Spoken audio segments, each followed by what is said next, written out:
Welcome, everybody, to the Wild Sea actual play. And I'm just going to throw it to Felix, the game's creator, and have him take it from there. I will accept that burden, I guess. Yeah, I'm Felix Isaacs. I am the writer and designer and creator, I guess, of The Wild Sea. The Wild Sea is a kind of soft apocalypse, weird fantasy take on seafaring, where instead of the normal water-based ocean, the world is covered by a thick layer of trees, and people sail often chainsaw-prowed ships across the canopy of this world forest. And I should probably pass it back to Ray, actually, as he introduces himself, and other people can introduce themselves too. Cool. My name is Ray Chow, and I make comics, and I guess I am going to publish this game. So I publish games now too. So, woo! And I'm really excited to play this game again. I had a wonderful time every time I played it. And yeah, I'm playing Balfaz Balbarus, who is a gal, a big, plump mushroom. And yeah, and the pronouns for Balfaz are R. R. And that's me. And I'm going to throw it over to Rick.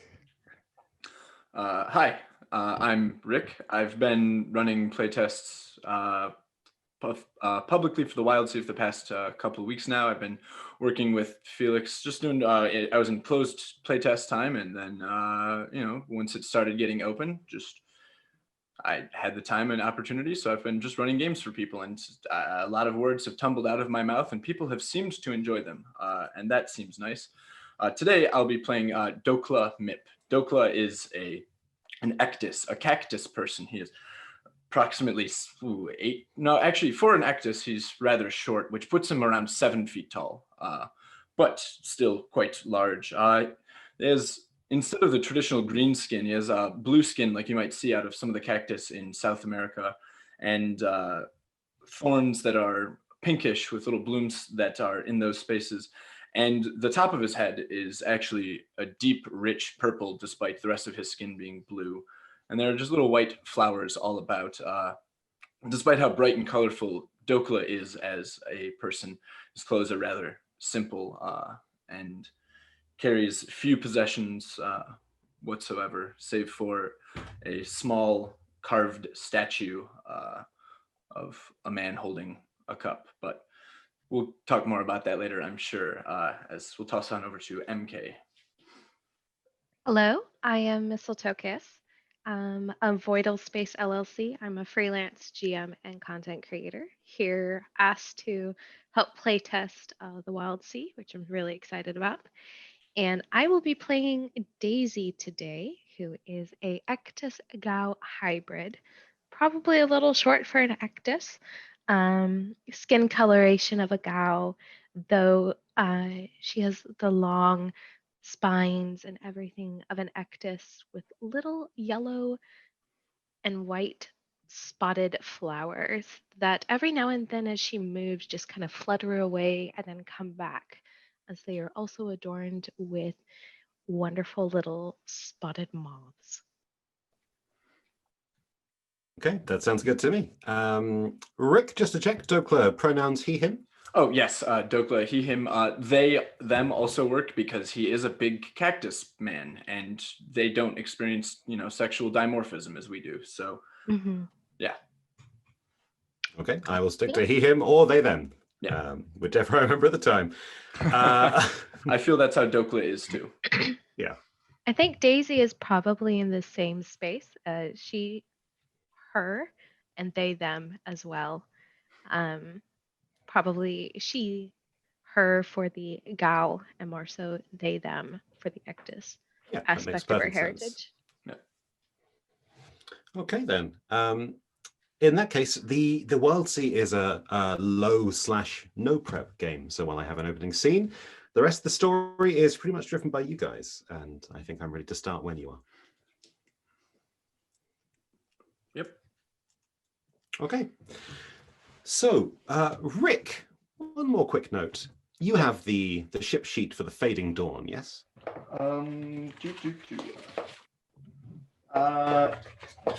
It is downstairs, but I have it up on PDF here. Yes, PDF is just fine. That's good. I do have it. Yes. Okay, so you will be the crew of a ship, the Fading Dawn. The Fading Dawn is a long jaw. It's essentially quite a flat platform with a smaller crew section at the back. But underneath this platform is a long saw blade which cuts through the treetops to move you along. It may sound horribly violent, but in fact, the wild sea is endlessly growing. So any channels you cut through the waves will be gone within an hour or two of growth. So don't feel too bad.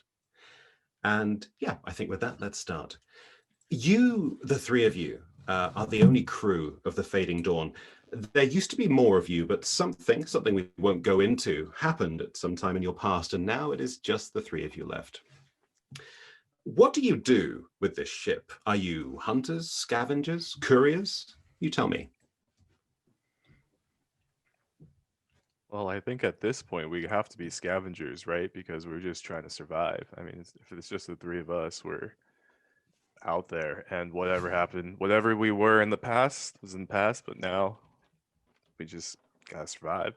Yeah, I definitely don't think we have like a home port from what we've talked about. Like if we did have home ports, they are all far and distant and disparate from where we are now. Mm-hmm. I think So- it's a matter of survival right now. Yeah, definitely. Definitely. Yeah, that makes perfect sense. So as scavengers, you're probably on the lookout for whatever you can find that you might be able to trade. There's no real economy on the wild sea other than barter. If you find something valuable, you can pass it along, and that can give you food or ship supplies or anything else that you could really want. And sometime earlier today, as you traveled the waves, you saw a distress flare, a burst of color above the waves. And we'll start this game as you draw up to the side of what looks like an abandoned ship, a wide barge-like vessel with what's actually an old sea-type sail, an old canvas sail standing above it, which is very rare these days. Take it away. I have a question. When we first saw the flare, I have a rank in signaling. Does that tell me anything, or should I roll maybe to learn more? No, that will tell you something just from having that rank. It was a flare that, it was a distress flare. So it was obviously talking about danger or the ship itself being in danger. But you can tell from the way the flare burst, it was not any kind of chemical flare, it was an insect-based flare. There must have been some kind of scattering of moths or butterflies sent up from the ship. Oh, They are in distress, and they have sent bugs to show us the way. This is rather interesting. Shall we? Yes? we should not go. We should. Yes, I know that there is danger and that causes problem, but we should still go. It is important. There Our should- lives are more important. Well, I mean, what if they're friends? That's true too. And also, their lives are valuable, and they must have valued their lives, and they probably have things if their lives are not of any value anymore that would be value to our lives, which we value. Our ship is gone. Our crew is gone. You're still on the ship? And he just puffs up and like puffs out about this like Calm down. I will check for anything that's awry. You just stay back here and breathe. Breathe. There you go. And I think I would like to use Iris Bloom to see if there's any heat or if there's like any persons kind of sort of that I can sense the coloration of their heat from on this abandoned ship. Yeah, I mean, you can see some of these insects that they sent up as a distress flare. They're still crawling over the deck of the ship. But you can also see, with your iris blooms, you can see this emanation, this slightly warmer than the surroundings emanation, coming from a small cargo bay door in the base of their barge. It's the only other heat you can see on the ship. I also have these iris blossoms. I think that our eyes probably end up getting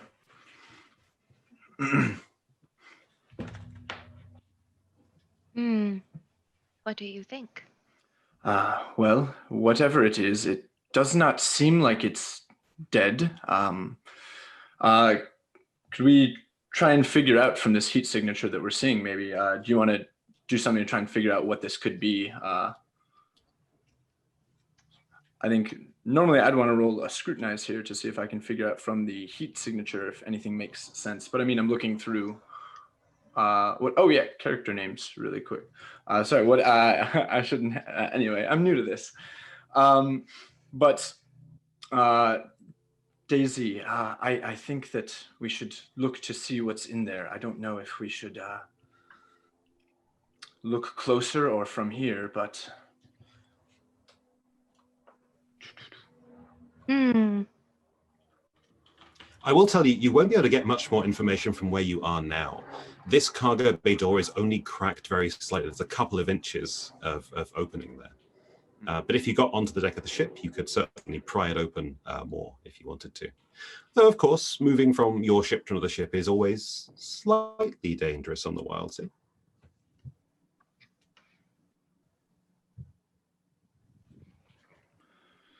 I have to look up what my abilities are. Belfaz, are you committed to staying on the Fading Dawn? Balfaz. Balfaz is just absolutely terrified right now, and is just on the verge of a mental breakdown and scoring, kind of. Oh, buddy. I mean, one thing that can help us for getting over is we do have the cargo crane, so that can, if we pull up alongside, we can drop on over that way. That's true. Your ship, the Fading Dawn, is equipped with a cargo crane, and with a bit of precise maneuvering, you could actually try and open that cargo door on the other ship with your crane without ever leaving your own deck. Balfaz, would you like to try something to help us that doesn't mean you have to leave the ship? You could stay here. Balfaz, stay. Yes. We just need to get you focused and doing something.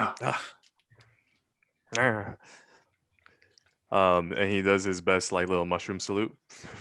Yes. You love to play with the crane. I do like how that was a direct statement, not a question. It was a, you do love to play with the crane. That is true. It just seemed like a crane-loving kind of mushroom. I don't know. Yeah, you've definitely seen Balfaz on the crane and just like whipping it around and just like woo! In Better Days, just. Yes. There was a whole bottle episode. Yeah. He learned a lot. I used he. R learned a lot. Yeah, tough. Okay. I'm down to operate the crane, and that fits with Balfaz's character right now because Balfaz is scared. I Okay, think then. during this, Daisy is, while Balfaz is interacting with the crane and playing with his toy, I think she's going to pluck a flower off of herself and then just kind of like over the deck and search for an omen on whether or not that this is dangerous for us to exit our own ship in this endeavor. Yeah, that is absolutely fine. For that aspect of yours, do you mark it to do this? Yes, I do. Okay, mark off one box on that aspect, and you can indeed search for an omen. The flower that you pluck off and blow into the air, it drifts over the deck, and it seems quite sedate as it moves over the sea towards the ship. However, as soon as it passes over that open space on the cargo bay door, a crow, just out of nowhere, appears, spears through this flower, and takes it down into the waves.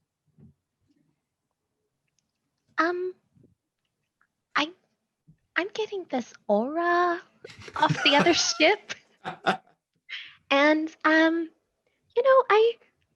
may have been out here for a while, but I don't think it's right. I mean, any blossom that's stabbed is a bad thing. This is true. I wonder if this is a trap. I hate flowers. You realize that both of your companions are at least partially covered in flowers. I You haven't complained of the pollen before. I did not realize my blossoms were so offensive. I do not know what I can do about this for you. Is it because we put some in the salad? Those were not us. I do not know how many times we can explain that. I may or may not have snuck some in there when he wasn't looking. Oh, well, Dakla? that is fine. We don't need to share that information. tastes like it's okay. potpourri. We have told you so many times. Please do not eat that. He's gonna waddle towards his crane and hop on it. Okay, with the crane controls in hand, you can, if you wish, maneuver the kind of crane head around and over this other ship. And you think you could probably snag the door with the end of it if you tried. Okay, yeah, then I'm going to do that. Okay, I'd like you to roll. And I'm going to ask, how are you going to try and achieve this? Okay, so my edge is instinct. So I guess I'm more of an instinctual type of builder. And then my skills, I would say that this is something like, well, I have hurt, scrutinize, cook, charm, and gather. Do you think any of those apply? Scrutinize could work. If you're trying to find the right kind of point to lever this door open, scrutinize could certainly apply. Okay, cool. So that's 2. Do I add anything else? If you have any aspects that might help you or something environmental, I will say the crane counts as an advantage because it's a pretty big hefty crane. Yeah, I have the aspect multitasker. What does that do? Why don't you tell me? I don't know what that does. All right, let's take a look. Multitasker. You can use a task to work on repairing up to 3 Nope, that's repairing gears or mechanical companions at a time. But quite apart from the way an aspect works in terms of the rules, having an aspect that feels like it applies can give you an additional advantage, whether that's in the actual special abilities that aspect gives you or not. So I'm going to say, yeah, multitasker can give you an extra d6. Cool. So that's two advantage die and whatever your edge and skill gives you. All right, so I think that is 3 because I just went wide with my skills. So any other ways to add dice? I think that's about it. Okay, here we go. So I got 3 dice. Yeah, You're looking for the highest number and whether you have any doubles. I got 2 6s and a 5. There we Get go. that. Look at that. That is a success. In fact, that is a triumph with a twist. So let's deal with the triumph first. You do manage to lever this door, this bay door in the other ship open. And you do it with surprising grace, which I'm pretty sure your comrades were not expecting. You also power tools. you also managed to roll a twist with that. A twist is a small narrative benefit or complication which can be supplied by anyone at the table. So I will open this up to you guys. What small unexpected thing happens as a result of this door opening?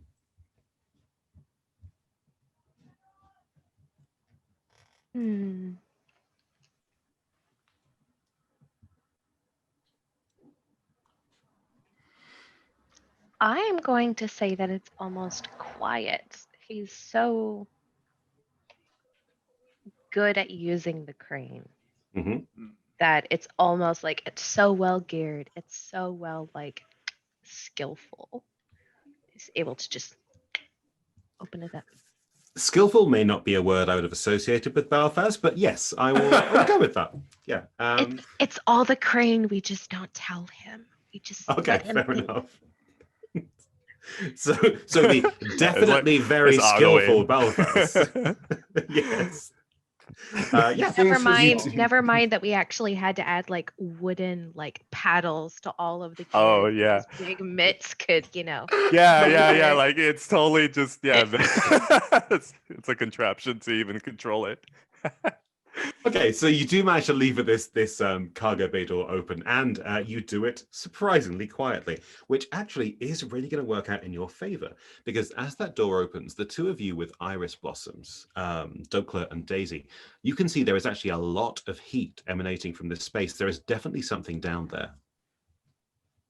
I mean, the barge isn't that big either, so I mean, it's about the same size as your own ship, but there's something warm. Just because it is warm doesn't mean it's warm in behavior. That is so Dokla, true. suggestions? This.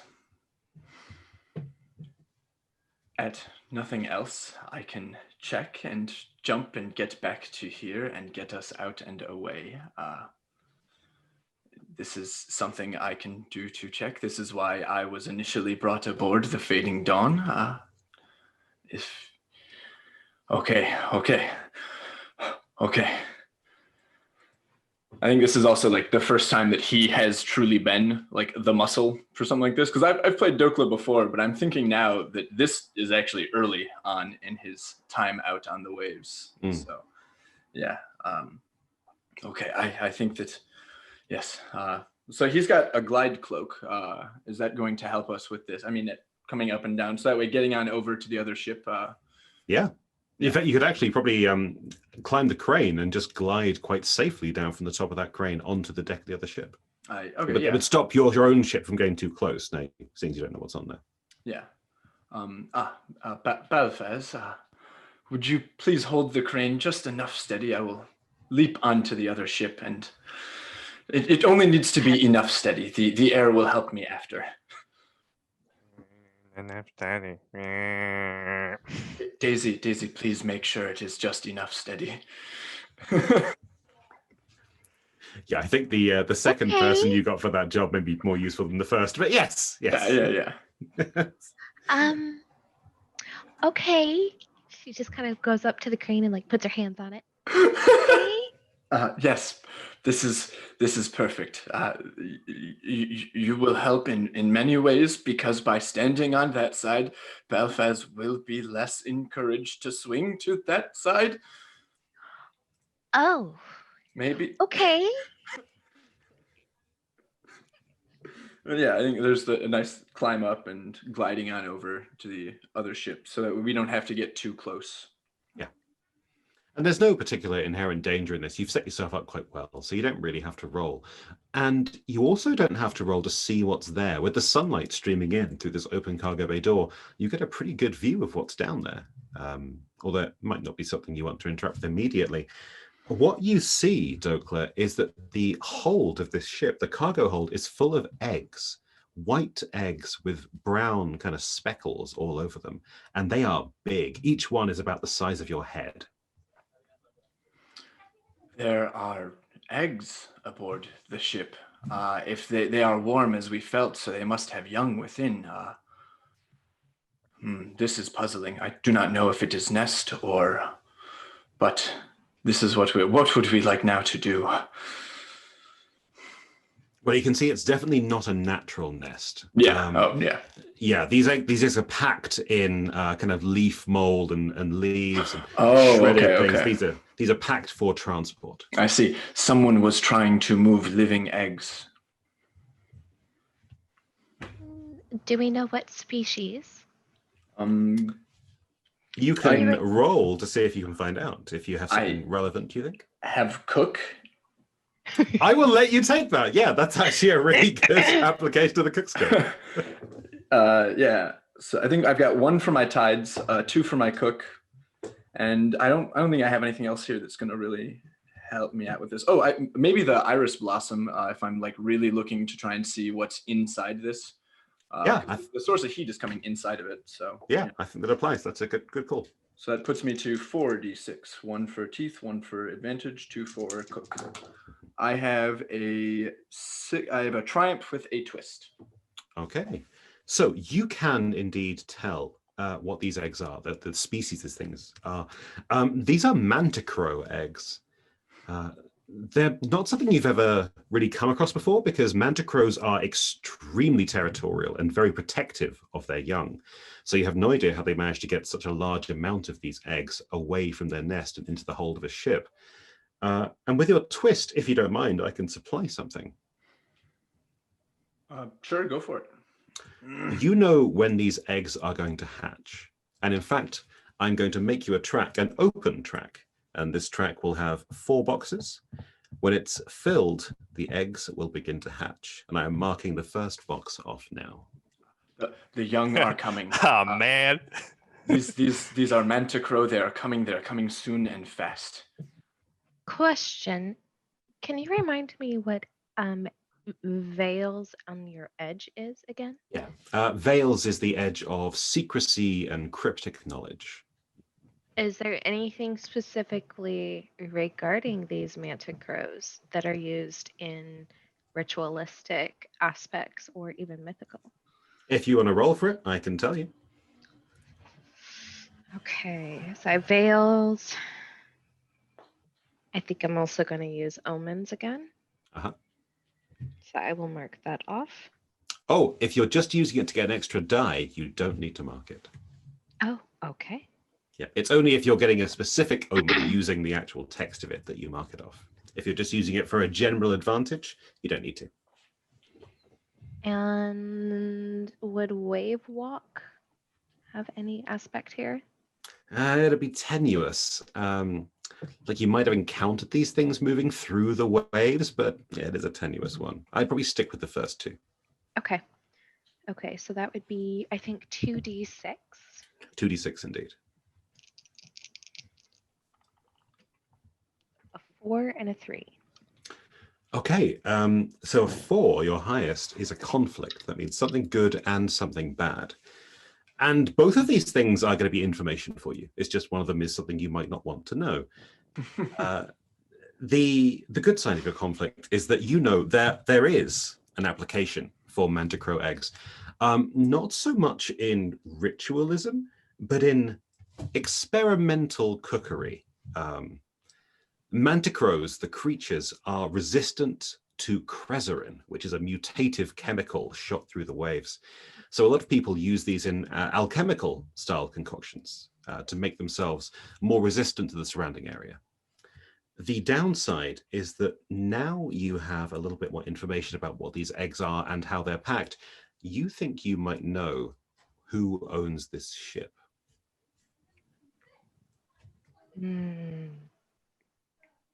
Have I met this person before? You might not have met the person, but you will definitely have come across the organization. A large presence on these waves that you're on are the hunting families who believe in the kind of honor and straightforward nature of a good hunt. But there is a breakaway sect of these families who are more like poachers. And they have a particularly bad reputation. Essentially taking all advantages and stacking the deck during a hunt. Yeah. With this knowledge, am I able to discover on like how to move these eggs very carefully?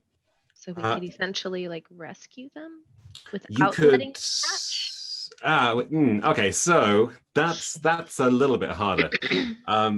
Manticrow eggs they're primed. Manticrow are violent birds.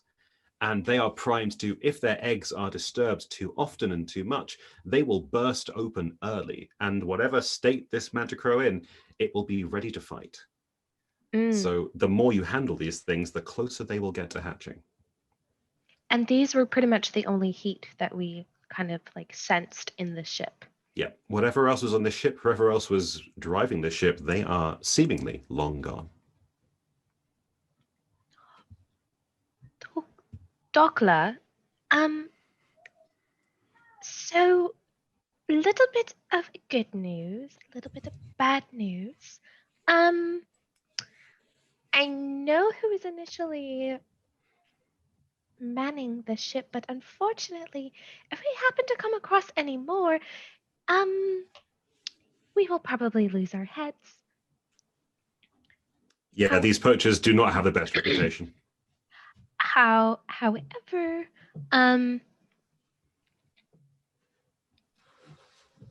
we still have that empty bay to kind of become like a nursery, right?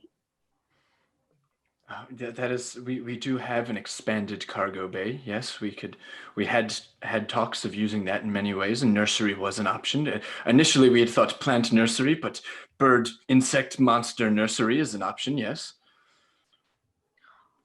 Also, the second bad thing is how is Belfast going to respond to mutant giant monster birds trying to eat his flesh? Belfast, Belfast, Belfast. Well, He's just playing with the string.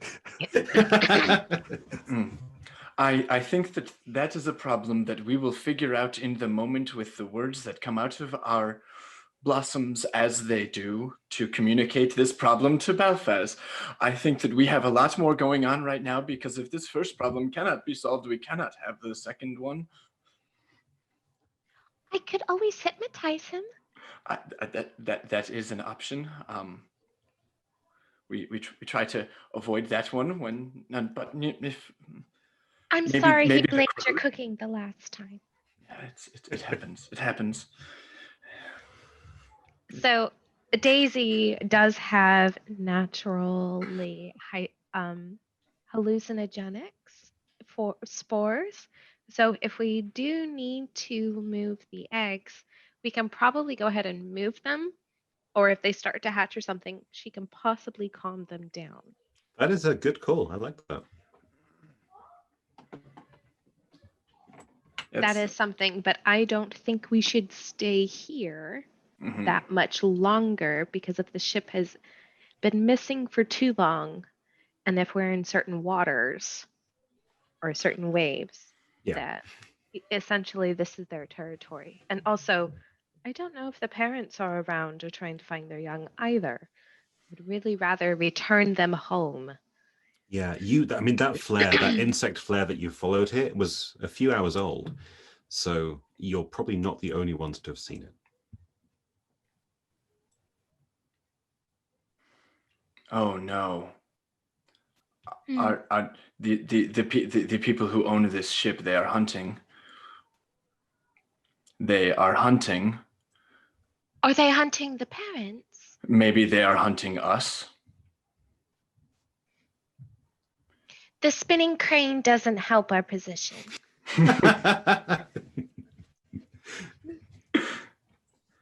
I mean, that's a good point. This group is heretical hunting family. The normal hunting family hunts beasts. They maybe hunt what they seem to be beasts. Belfast. I think with this and this conversation, I think Daisy would like to just kind of like sense the waves and everything around and see if there's any other ripples or anything else that's going on that potentially could mean somebody is stalking or somebody is around. That's a good call. So we do have tides. Tides is perfect. And will this be considered gather or more of like wave walk and knowing? I think how wave to walk. clutch? This would be a good one for wave walk. If you just kind of like swing slightly off the side of your ship, so you're still safe, but enough to give you a better look around the waves at wave level. Okay, so that's 3 dice. Yeah. 2 6s and a 3. Okay, a lovely set of triumphs, another twist. I will tell you something that's very important, and I'll leave the twist up to you. The very important thing is now you're actually paying attention to the waves around you, you realize that they are surprisingly empty. There is an exodus of animal and insect life from your location. And the twist I will leave open to the rest of the table. What small benefit or negative as a result of this roll do we have? Can we hear the sound of whatever is causing these animals to leave this area? I'm not ready, apparently. Let's leave that in, please. There's too many spores. Belfast, most of those spores are yours. Yeah. You really should use some cleansing leaves. It would really help that overall sporage. Okay. It is our duty to spread spores. Okay, let's leave the in character for when we're going again. Okay, are we ready? Yes. Right. So you asked, could you hear what is below you? And in fact, you can hear what's below you. As your twist, you can hear a sound from deep beneath you. This exodus of creatures, this scattering of plant and insect and animal life is in response to something that you hear from deep beneath the waves. The rattling, hissing roar of what is unmistakably the lion's mane. Who that? The lion's mane is a proto-leviathan, a huge plant, a wildflower that moves independent of any roots. It is known to eat incessantly. So it's a giant plant It is a thing. giant plant. It is a It's giant plant thing. A giant hungry plant thing. Yes. Oh, that gets to do moving and jumping and leaping sometimes. Yeah. Yeah. So we technically now have two objectives: get ourselves out alive and possibly save the eggs as well. Possibly. They are very violent creatures Yes, by Daisy, nature we when have they to save hatch. the eggs. We agreed before the game started. We have to save the eggs.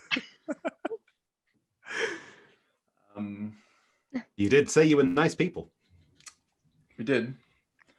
and that will always come back to bite you. Yeah. Especially out on the Lignan tide. Whew. Yeah. Has it sensed us? Or would you say that Oh. based on that success with a twist, that we became aware of its presence first? You don't think it's sensed you, but it's definitely sensed food, and it might well be sensing the eggs now that cargo bay door is fully open. Is it sensing, do they hunt by heat? Oh, the lion's mane hunt in ways that no one is quite sure of. They seem to turn up exactly when they're not wanted. Oh, convenient. Lion's mane. Great pets, though, if you can train them from an early age. So here's a thought. If we were to try and move the eggs very, very quietly Mm-hmm. onto our ship, Mm-hmm. are they in an actual container? They're not. They're actually scattered across the floor. The floor is each egg has like a small half extra shell of leaf mold and branches and leaves and things to pack it together, but they're not in separate containers. So we would have to move them almost individually. You would. So here's a thought. On our ship, do we have like, okay, this is gonna seem really, really stupid. But do we have a giant metallic shiny disc that we can redirect sunlight into other areas as kind of like a deflecto disc for anteaters? Just fry the plant and send it off in a direction and collect the egg. This is my come on GM face. I mean, I love the thought. if you, I also love a thought. I'm going to say, if you want Think to about take it. There's the... only 3 of us left. We have to get really, really creative. Yeah, that's fine. If you want to take the table, the metal table from your galley in the ship, that would be not a huge shiny disc, but a table-sized shiny disc. We can hook it up to the crane. Here we go. You want to We have become the disco ball? We do have a rattle hand. Yeah, the rattle hand's purpose is to craft things quickly. So, I mean, hey, if you want to try and turn your crane into a weird disco ball. But it was Daisy's idea, so I'd say she has to convey the idea somehow to Balthas, who's up above Okay. right now. Okay.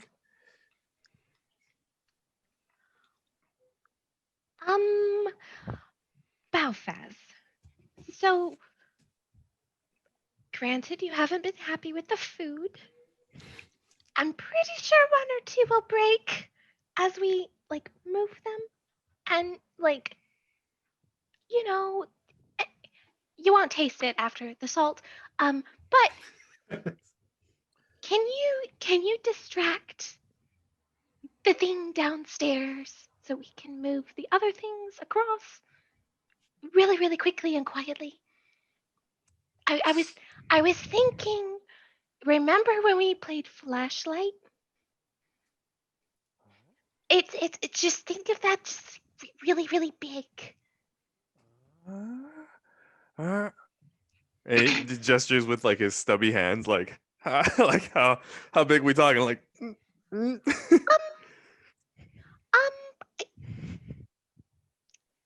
I know you're gesturing for a certain size, but I'm thinking more like this.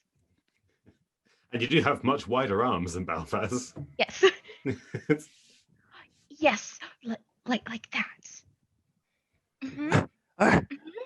Balthaz, and he's going to hop and kind of like flop his way down below, I guess. Dokla, we only have a few minutes. He is going to play Flashlight with the giant flesh-eating plants. And we need to move as many of these eggs as possible. And if one or two break, that's fine. We'll feed it to him later. He won't have to realize it.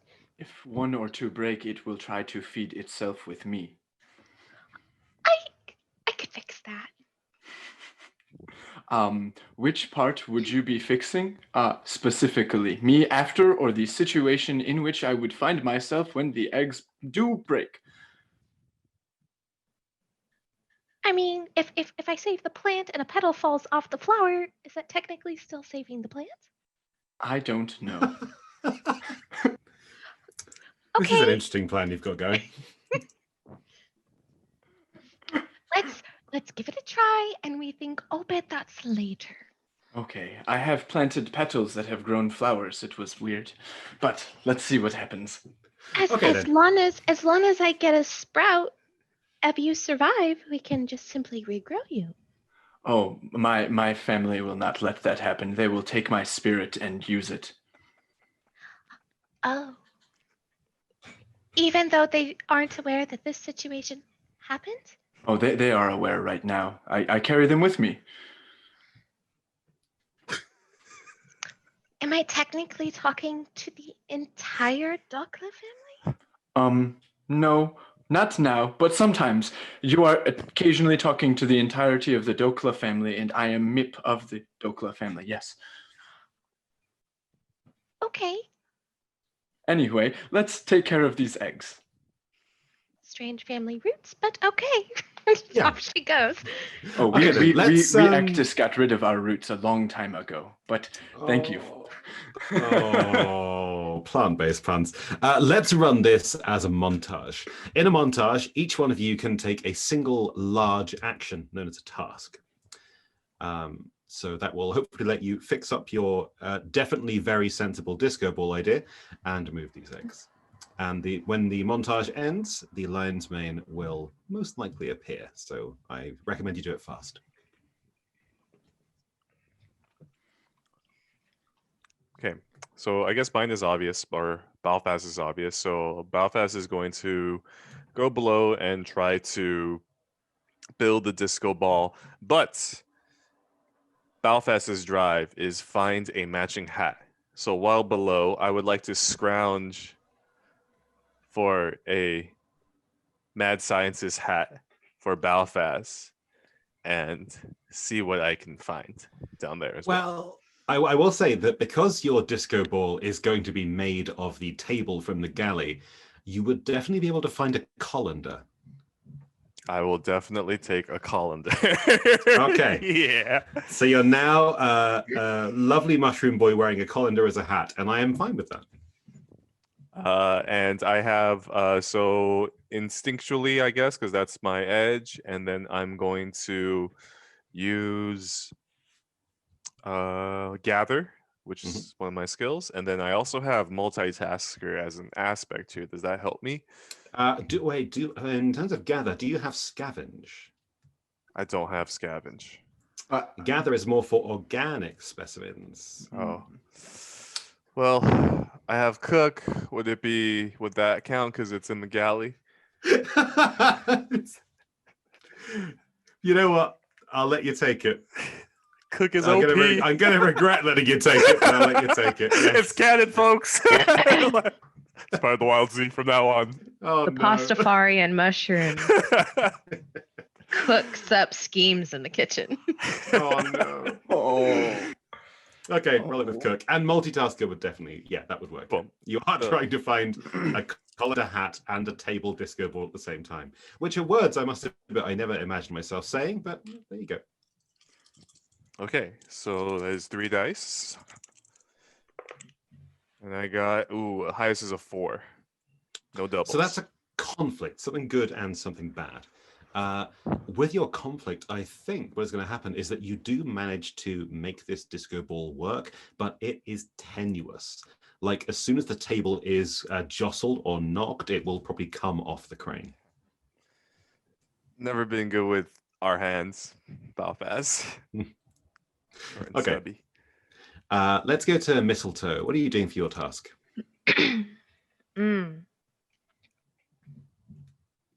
I think I am trying to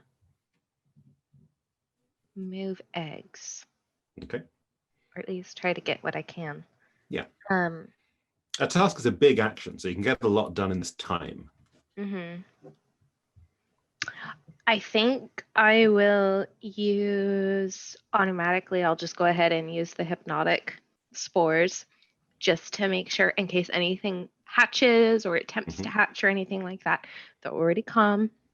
Also, Dakla won't know, but keeping him calm too. Okay, that makes sense. But I will Mark off your, Yep. And I think let's see, what would be a good ability to use for this?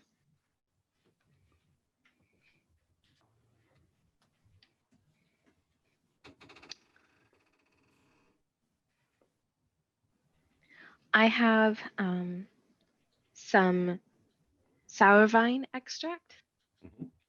And I think what I want to do is it's kind of like a sticky sap, like ember in color. Yeah. And what that allows me is to essentially attach the eggs together, to clump them together, kind of like a glue, so I can actually carry more of a bundle and even probably actually just attach them to Dokla. And okay, myself. That actually makes a lot of sense. And myself as, you know. Okay. Oh, that works out because it's going to let me do something else on my action. So perfect. Yeah. So I'm going Okay. to go ahead and mark off that item. Yep. Does that give me an additional dice or? It gives you an advantage, yes. And I will give you an extra advantage. You get 2d6 of advantage. One from the sour vine extract and one from the general hallucinogenic calm in the area. Okay. And I think this would be gather. Yes. Okay. So that is 1, 2, 3. I only have 1 in gather. So that's 3 dice.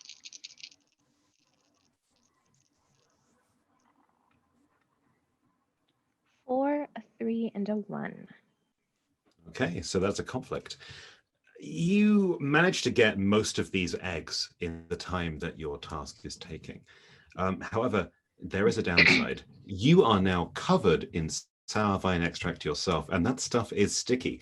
So even once you've unloaded the eggs on your own deck, it is very hard to get this stuff off. I'd like you to give yourself a temporary, it's essentially an injury, even though you're not really hurt. Just call it sticky and give it 1 single box on its track. Okay. At some point in the near future, your stickiness will come back to haunt you.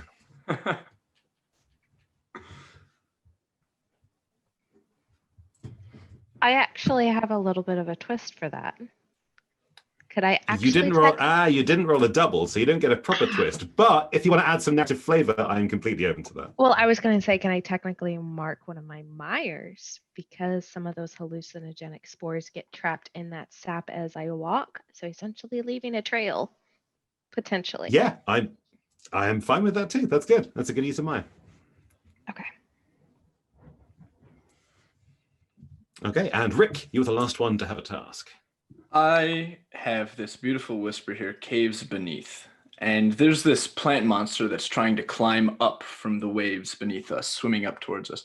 I think I want to, because I've got the shamanic idol from on high and barrage with Caves Beneath. I'm wanting to try and target bows and branches beneath this thing as it's climbing up to make it fall down, like more or less have it fall, slip, not let it get up to us as fast. And I think normally being able to, target branches of the wild sea itself with, something like that wouldn't be normally viable. But I think given, the barrage allowing me to target multiple branches from on high, increasing impact, and just the use of a whisper is going to allow me to push this through and, have a prayer, maybe destroy branches underneath this monster.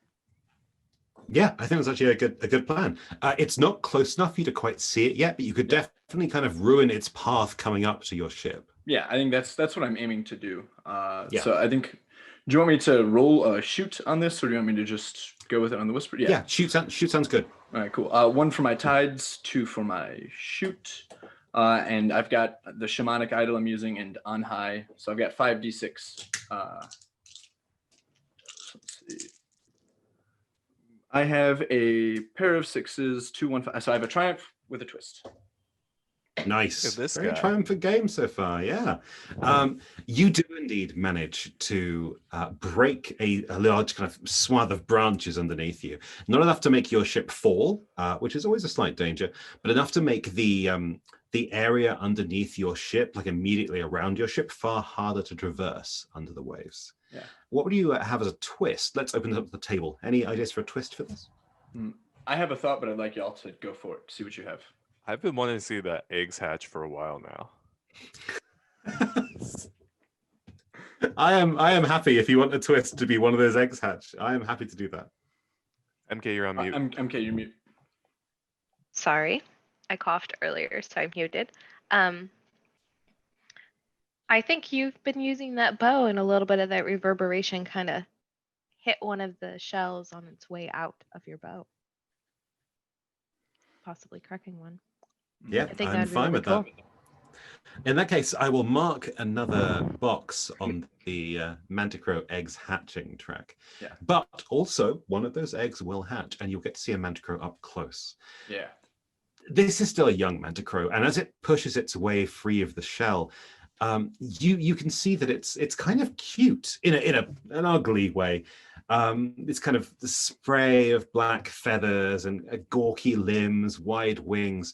But then when it opens its mouth and just lets this little plaintive "ah" out into the world, at the same time it opens its eyes and you see across its head and body and wings, maybe 7 or 8 different eyes open up. Not many of them looking like bird eyes. And then as it caws, just this little drip of spittle comes out of its mouth and hisses and sizzles on the wood of your deck. Oh, I would like, actually, because the way that it comes through Dokla is, making these branches weak is through prayer, that this has burst out, and there's actually the same prayer that he's saying coming out of the bird's mouth in this second as it's dripping down. You now have a holy Manticrow. Yeah, and I think at this time that the bird itself turns over to Daisy and, "You talk to a lot of us all the time." And then it goes back to just the normal Manticrow set. I'm sorry for that. You know how relatives are trying to embarrass you. This is what happens when you have your spirits of your ancestors living around and within you. You get talked to by a bird. I think Daisy will just kind of be like wondering on whether or not her hallucinogenics are working, Yes. and be like, "Okay, nice to meet you too. Do you mind just staying put for just a few more minutes? Get you a nice big space and then take you home, okay? Okay." The Don't stop Manticrow caws wildly, more and more cawing from this newly hatched bird. Shh. And you hear again from the waves beneath you that rattling sound of the lion's mane as it climbs higher and higher. In fact, it's almost upon you. And you can see in the air, not just your own spores, but this golden dust catching the light, the telltale sign that the lion's mane is near. Does it have any heat? You have most of the eggs. So Not that you can see. It's still below the general canopy of the waves. It's still below the wavescape. I have a Um, question. But you'll definitely see it when it arrives. Yes. What type of music making devices are available on the Wild Sea? That is a big question. What are you aiming for? What style of instrument are you aiming for? The one you Disco. least expect. I mean, definitely disco. We got a disco ball. Like I want Disco. There is actually one electronic percussive instrument in the Wild Yeah. Sea Dude, that I so know of. mushrooms and cactus must make some sick, like weird ass music, man. This instrument. Do you want to have one in your cargo? Uh, I mean, Dokla has performed. There's got to be instruments on the ship somewhere. well, okay. So What do you got? my plan was really just to like have it on I just wanted some music while we like dealt with it. Just Belfast just wants to. Are you grooting this right now? Try. Is there like a phonogram by chance?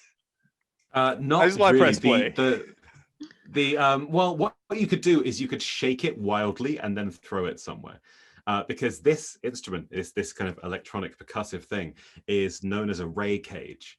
And it is the spines of an iron jaw ray, a massive aerial slug that draws the storm behind it. Can I tie it to the crane? Yes, you can. Yeah. Okay. All right, I know what I'm doing. You say you know what you're doing, but I don't know if you know what you're doing.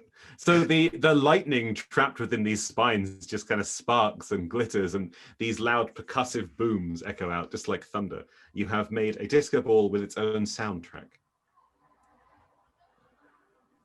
I see this as an absolute win. Yeah, it's definitely something. However, I think the time has come to introduce the lion's mane. You have most of the eggs, you have your disco ball creation, and you have met a talking crow, although whether it was actually talking, there are hallucinogenic spores in the air. We may never know. Something pulls itself up onto the barge, not your ship, but the ship you're next to. And at first you see this single petal rising up, about the size of, I mean, how tall are you, Dokla? He's about 7 foot, short for an Ectus. Okay, in that case, a petal large enough that you could happily lie on it and spread your arms and legs out and not quite touch the sides. And then as that petal rises, another comes into view, and then a long root-like limb snakes up onto the onto the deck of the barge. DJ Desk, baby. Yeah, snakes up onto the deck of the barge, and this plant, this hideous yet oddly beautiful plant, pulls itself up into view. And I would like all of you to mark a point of mire. Ooh. Oh no.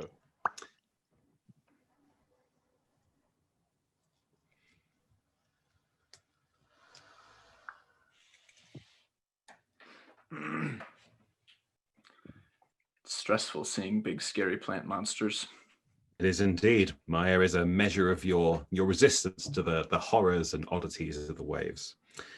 And now you can see it clearly. The lion's mane is a bust of golden petals with 4 wide spider spread limbs. And as it moves, the kind of stamen from the middle, it snakes out like a tongue and tastes the air. It pulls itself tentatively, and if tentatively is the right word for a creature the size of, a small bus, it pulls itself tentatively across the deck and starts to investigate the cargo hold of the opposite ship. As we kind of like start to put like the eggs in our own hold very carefully, I would like to use Whispering Charm How are you to using just this? kind of like the hypnotic spores and the golden dust of the creature is in the air. I think that Daisy will just kind of like pluck another flower and throw it, but as she tosses it, it turns into sand and scatters in the wind. And Mhm. that is sacrificing my whisper of desert lost to time, an aspect of That her makes sense. becoming. And would like, and I'll go ahead and mark off whispering charm as well. Excuse me. And I would like to learn a secret. Okay. Any particular kind of secret you'd like to learn, or should I just hit you with something? Hit me with something from the monster. Okay. You, as you're watching this lion's mane, you learn something of it, something that not many know, because not many survive an encounter with a lion's mane at this kind of distance. The lion's mane is not a single creature. It is part of two. It exists in a state of perfect duality. The lion's mane is a paired hunter, and while this one is on the ship, the other is most definitely maneuvering its way around the back of your vessel to take you by surprise. Look what you did. Now there are two. Oh, believe me, there were always Yeah, two. You just hadn't seen the other one. Yep, there's pretty much always two. Yeah.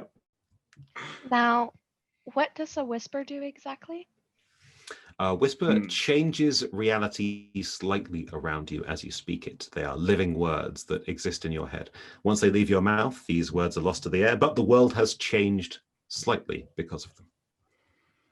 Much as I use the whisper caves beneath to make the land, or to make the sea rather, around our ship less stable for the beasts that are going to be trying to climb up.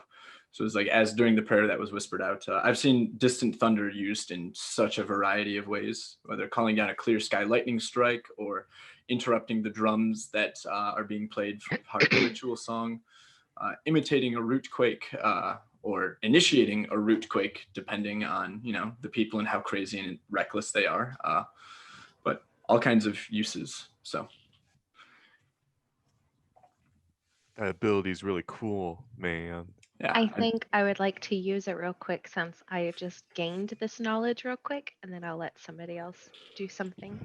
But this may Yeah, be go for it. setting them up for something better. I would like to use my whisper, a iron root fallen. Mhm.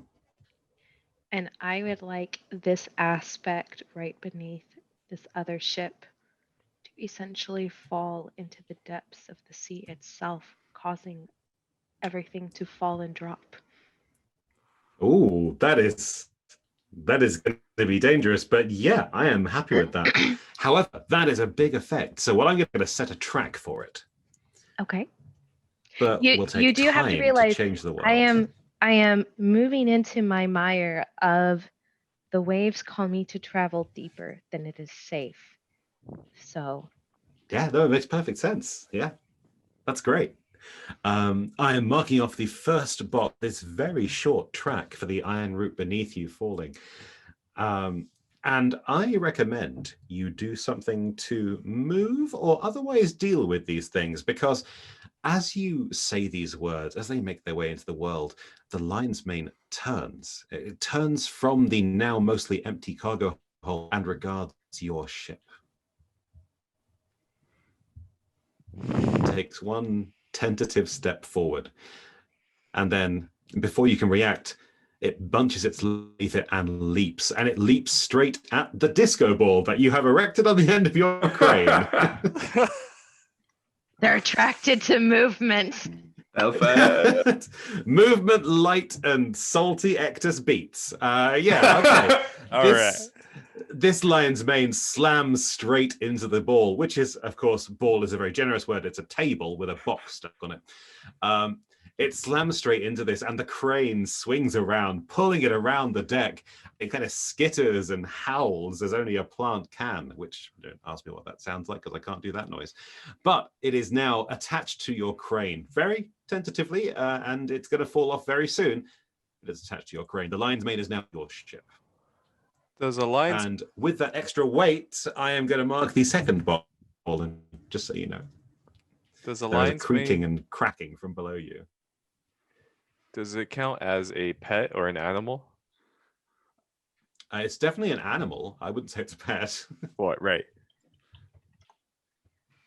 You're gonna use your pattern sash. Oh man, this Yeah. will be something. So I got treat conflicts as successes when using social skills to affect animals, and I feel like the way that this Okay. it's attracted to the disco ball is sort of like a kitty or a dog, right? Like just so I'm going to use that knowledge, and I am going to that's instinct. And this is I'm going to say it's charm because I'm trying to charm the animal and be like, Okay. "Here." I'm leaning You're into trying to recent charm experiences this here. bus-sized carnivorous plant kitten thing. Yeah, okay, yeah. yeah, it's fine. So that's 2, and then the pattern sash gives me 3. Um, The colander kind of looks like one of those pompadour, like bull, standing up there with this little sash, like a Yes, little, yeah, a bullfighter. is it a capite? I can't remember. Yeah. I I can't imagine remember. like some of the hair coming out looks like little enoki mushrooms now as the colander is like squetching into the all right, here we go. 3 dice. I got Okay. I got 2 6s. Hey! Yeah. This game. I'm gonna say, to be fair, I probably should have mentioned you're definitely cutting for this. Oh, Cutting okay. 1. So we're gonna cut those 2 6 down to 1 because you are trying something non-standard and Fair. extremely difficult. However, that is still a triumph, and I believe your patterned sash. Does that increase impact? Or does it just turn? So I'm conflict gonna into say that the triumphs? pattern sash is just hanging off of this contraption, along with the rattle and the ball, Yeah. and it's just like just a little Yeah. extra. Okay. Yeah. Yeah, it just turns conflicts into well, it says successes actually, so that's something that should be noted on page 30. But okay. anyway, Treats conflicts as successes when using social skills to affect animals. So does that mean it would Yeah. have just Well, been you gotta. No, you gotta triumph perfect. cool? Okay. So what you've successfully, vaguely, partially charmed for the moment this thing. What are you trying to get it to do? Just chase it. Definitely just chase it around. So it's like, Okay. yeah. Are you gonna get on crane controls and just spin the crane constantly? If that's what it takes, He Balfaz left will the do what it crane takes. anyway? yeah, I didn't. I thought that he left the crane only long enough to like shove the instrument back up there. Yeah, and get a hat. Don't Okay. forget. Yeah, I got yeah, the yeah, glory sorry, after so that. Sorry. Well, that has happened. Okay, Balfaz's then, yeah. character. That seems. Okay, so you spin the crane around, and the lion's mane is leaping and hissing and kind of stabbing its, person thick root-like limbs at this table that you've attached to the crane with its pattern sash and its disco ball box on it. And it is just every time it moves around your ship, the entire ship tilts from one side to the other, and you can hear the knocking together of those eggs in your cargo hold because this is pretty dangerous. And you can also now hear the answering rattle from somewhere else as the lion's main partner draws closer. But with this additional weight and extreme amount of movement, I'm going to say that the iron root beneath you finally slowly cracks. Entire area of the sea begins to shift with the weakening from Rick Dokra's whisper earlier, and your own whisper of making it just pushes it over the edge. And this titanic, 2 or 3 mile high tree that you're in the upper branches of begins to crack and shift and move. It is probably a good time to get out of here. Can I just say though that when it happened, as it was rattling, it rattled September by Earth, Wind, and Fire. Do you remember? Do do do do do do. They Okay. don't let the last part of that. They only get earth and wind. Fire isn't allowed in the wild. Yeah, no fire in the wild sea. I was holding that one in, man. I was like the entire time. I was like, I gotta get this in. Don't you mention those forbidden words, Oh, that's fantastic. you monster! That's Daisy talking right there. Oh, okay. Yes, it can definitely be a weird wonderful. Wild Sea version of that song, which I'm sure will Yes. turn up. We'll at get some Liam point. on it. Liam, Yeah. next song. Okay, so yeah, I recommend, as your Firefly, I recommend leaving this place. But of course, it is up to you. You can stay and wait for the lion's mane's partner to arrive as well on this tree that's about to fall. I mean, it's your choice. He said, heavily implying you should leave. Time to go. It's time to leave Yes, now. that sounds like a good idea. Yes. So I would like to roll a ship rating to get us the heck out of here. That sounds good. Speed would be the best one to roll, I believe. Makes sense. We've got 5 on here. Due to just the unsteady ground, am I going to be cutting one? You are going to be cutting indeed. I'd Makes say sense. cut 2. Cutting 2. Okay. Well, good. You know how we've been rolling so well? Yeah. Don't you dare. Well, you know what's fun is that the second number I had to cut was a 3. So, Okay. This leaves us with a disaster, but there's a twist, which, brings me back to how I was rolling recently. Just really Yeah. quickly, can we go over what a cut is so Oh, everybody yeah. knows? Yeah. So as an example, Yes. I rolled my total roll was 6, 3, 2, 2, 1. But because Felix asked me to cut 2, I removed the 2 highest dice from that total. So I removed my 6, which means it's no longer a triumph. And well, we at that point were already a disaster. So I removed my 3, leaving me just with 2, 2, and 1 as my pool. So we kind of snatched disaster out of the jaws of victory. But that's kind of what we've been doing here. But there is a twist. So, there's something. Yeah, something indeed. So the outcome of your disaster, I think we'll do first, and we'll open up that twist. You think you have enough time as you gun the engine of your Longjaw and start to move across the waves. However, it's exactly that moment that the lion's mane puts one of its limbs straight through the engine housing. And that does not destroy your engine, but it floods it with fuel, the oil fruit that you're running it on, the chemicals that make it go, and your ship jumps forwards. And as it leaves the waves for a moment, there is that horrible feeling of weightlessness. And then you come crashing back down onto the boughs and branches of the wild sea. And that extra jostling means that the branch you're on of this iron root just gives way. And that weightless feeling is back for more than a few seconds as you and all of the branches around you just tumble further down into the waves. The sun is lost behind the branches above you. And the lion's mane is also lost for a few seconds before it slams back down to the deck angrily. The disco ball falls from the crane, bouncing from branch to branch. It did its job for a while, but we did say it was a tenuous connection. And you are now probably about 200 or 300 foot deeper than you should be, which, if you stay here for much longer than a few seconds, is really going to start affecting you, because ships should not be that deep in the sea. Except Daisy, that's where Daisy wants to go, apparently. Yeah. Well, I mean, if you think about it, if you go all the way down to the end under the root, you're technically still on top. I mean, technically, yeah. From a meta standpoint, I do want to see what's down there. It's like, oh, what's that? Let's go. What's the worst that can happen? You probably don't want to see what's down there, but That it's is- falling down there. That is a terrible question to ask on the wild sea. What's the worst that could happen? Because it's going to be worse than the worst thing that you thought. Yeah, that's You fair. see that wonderful gleam in the firefly's eyes? Yes, yes. There's always the worst that can happen. Your ship is now a little bit deeper than it's meant to go. Longjaws are meant to cut across the top of the tangle, that thick, lively, vibrant part of the waves, and you're now a couple of 100 feet into it. And you have a few seconds of grace before the creatures and insects that make the tangle their home start to investigate your ship. However, those creatures and insects may be a slightly secondary concern, because the first thing that happens is you hear another low rattle from the lion's mane still attached to your deck.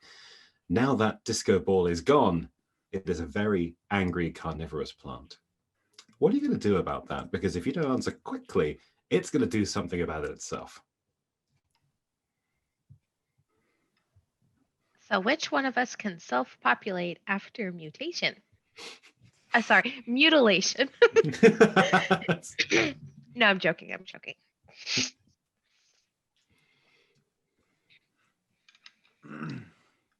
Mushrooms are all about spraying the spores. I suppose, yeah. I will say that Daisy's mobs kind of like have almost this bioluminescence that kind of like adds to her flowers you didn't normally see in the brightness of the sunlight above. Hmm. That's quite Yeah, nice. it is. Like there's a big chunk of forest missing above you now, where you drop down as this ironroot shed one of its branches. But it's much darker down here. It's much harder to see. And now that golden dust around the lion's mane is far more visible as well. This cloud of almost spores around you. If no one would like, I'd like to jump and take focus here on this first spot to try and. So, I've got my shamanic idol here, and it does salt damage. I'm thinking what I'd like to, instead of dealing salt damage to it, I want to pull water from it through the shamanic idol using shoot to try and weaken it. So that way it's not going to be able to, be as strong or pounce or do as much damage as it otherwise normally would. Yeah, that's a good plan. You go for it. Roll for it. Cool. So I've got my, this feels like tides. I've got 2 and shoot. I've got the shamanic idol itself. And is it just, there's just the one of the. There is just the one. Okay, great. For now. So I don't need to use barrage at this time, but maybe later it sounds like. So yeah, I'll use those 4. I have a 5. I have a conflict with a twist. Okay. You please describe what your shamanic idol does to this lion's mane. You have hurt it. That is part of your conflict, but something else will happen in return. Yeah, I think that as Dokla is like standing on the deck now, seeing that this is what's happening, there come out those prayers once more. But this time, instead of emanating from any of Dokla's blossoms, they're all coming from this Manticrow, who's still, in like half shell attached in front of his chest. This nice color against his blue. And as like the words are coming out, you can just see the vividity of the lion's mane sort of fading out and pulling as some of the green is sinking into yellow as the water is leached out and sand really is forced in. Okay, the lion's mane in response rears backwards and hisses. You've definitely hurt it, but that means its attention is also on you. And after rearing back, it just speeds forward, its legs biting into the wood and metal of your deck, and it lashes its stamen-like tongue across you. I would like to take 2 toxin damage. That's fine. The focus is open, and just so everyone's on the same page, a combat or like high tension time in the Wild Sea runs pretty much the same as the normal game, but I keep track of who has acted and reacted with a focus tracker. So with my twist, its tongue lashed across me, and I was trying to leech water from its body. Can my twist be that it's, some of its tongue has now just broken off, and it's not going to have that as much of a weapon anymore? Like as its tongue lashes across me, it like hits that extra like that green goes into yellow into brown very fast, dying as it touches me. I like it. No I mean, it doesn't like it, but I like it. Kind of like attaching itself to a little bit of that sap remnants as it like and then dehydrates, crumbling away as the prayers are continuing in this space. Like he just got lashed and hit, but he's still continuing to pray. Okay. The focus is open. Anyone else connect? I think Daisy will go unless Balfaz would like to do something. Oh, go ahead. Hope you're really good with that crane. I think during this time, she sees this and she also realizes that while she may want to go deeper, everyone else may not want to. And will start to navigate the ship and whatnot, essentially trying to find a safe path back up. Okay. I would like you to make a ratings roll for the ship. That is rolling a number of dice equal to a ship's rating, and the rating you should be using now is tilt. Rick, you're the person with the ship sheet in front of you. What is the tilt of the Fading Dawn? We have a tilt of 1. Okay, so that is 1d6. I can't add any personal dice to that? You cannot, no. Oh. Ship's ratings are set. I thought I was actually going to like do something different and personal. You can do that afterwards as well, but you have to start getting the ship moving first. And the ship's tilt is what allows it to climb and dip down and follow the wavescape. Okay, here we go. 4. Okay, that is a conflict. You move the ship forward, and as the engine turns over again, the saw blades underneath the long deck of the Longjaw, they start biting in to the waves around you. However, that also releases. That's a beautiful sound effect. Thank you. That also releases a cloud of insects that swarm over the deck. The top of the waves, people are used to sailing those. There are insects there, there are animals, but nothing like this far down in the tangle. And those insects spread across everything, the lion's mane, every member of the crew. In fact, the only thing that's safe is the manticrow, which starts snapping those insects up whenever they come close enough. But everybody else, I would like you all to take 1 point of spike damage as those insects start biting your skin.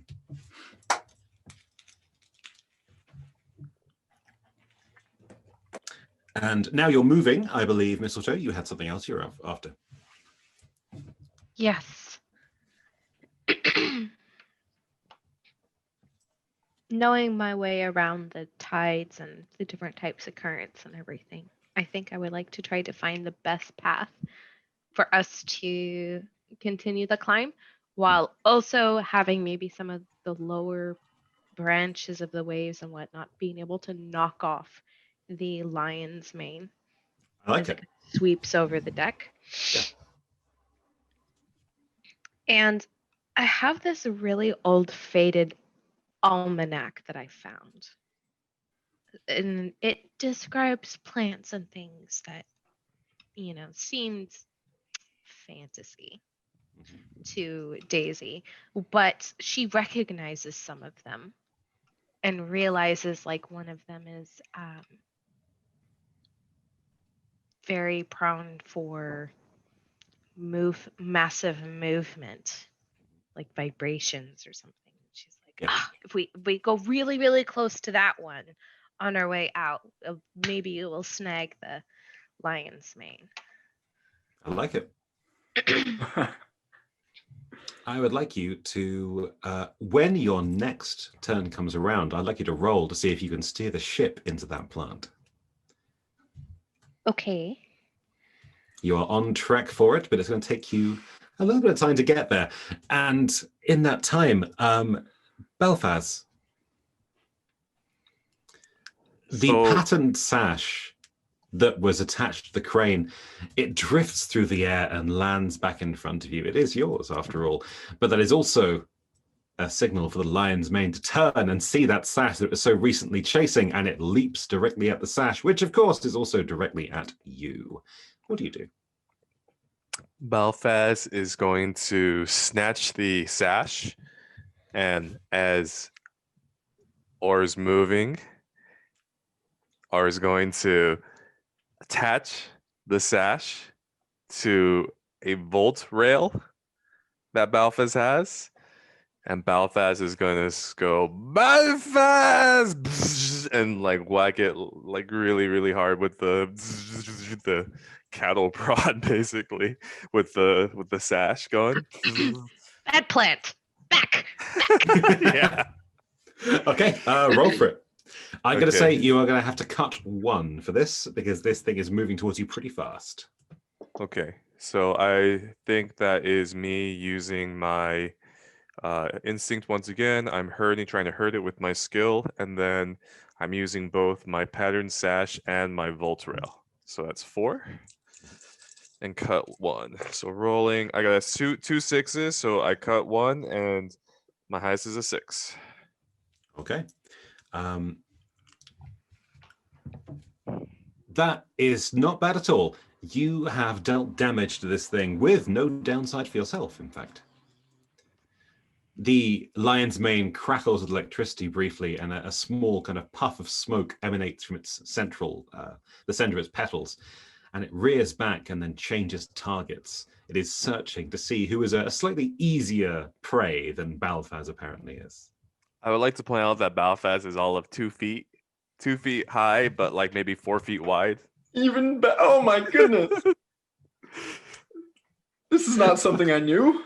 No. It's a big mushroom. Big boy.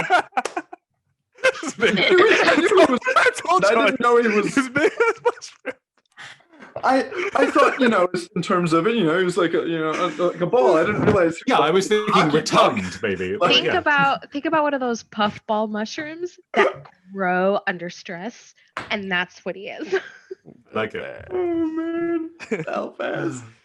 Okay, the focus is open again. Who wants to take it? I think actually I want to do a little healing if I can. I would like to mark some of my living antidote Mm. For Dokla to kind of like give him a little bit of an edge, a little bit of heal. Yeah, roll that as a heal skill, please. Okay. And do I because add of one? the antidote? Because of the antidote, you add an extra d6. Perfect. So 2d6,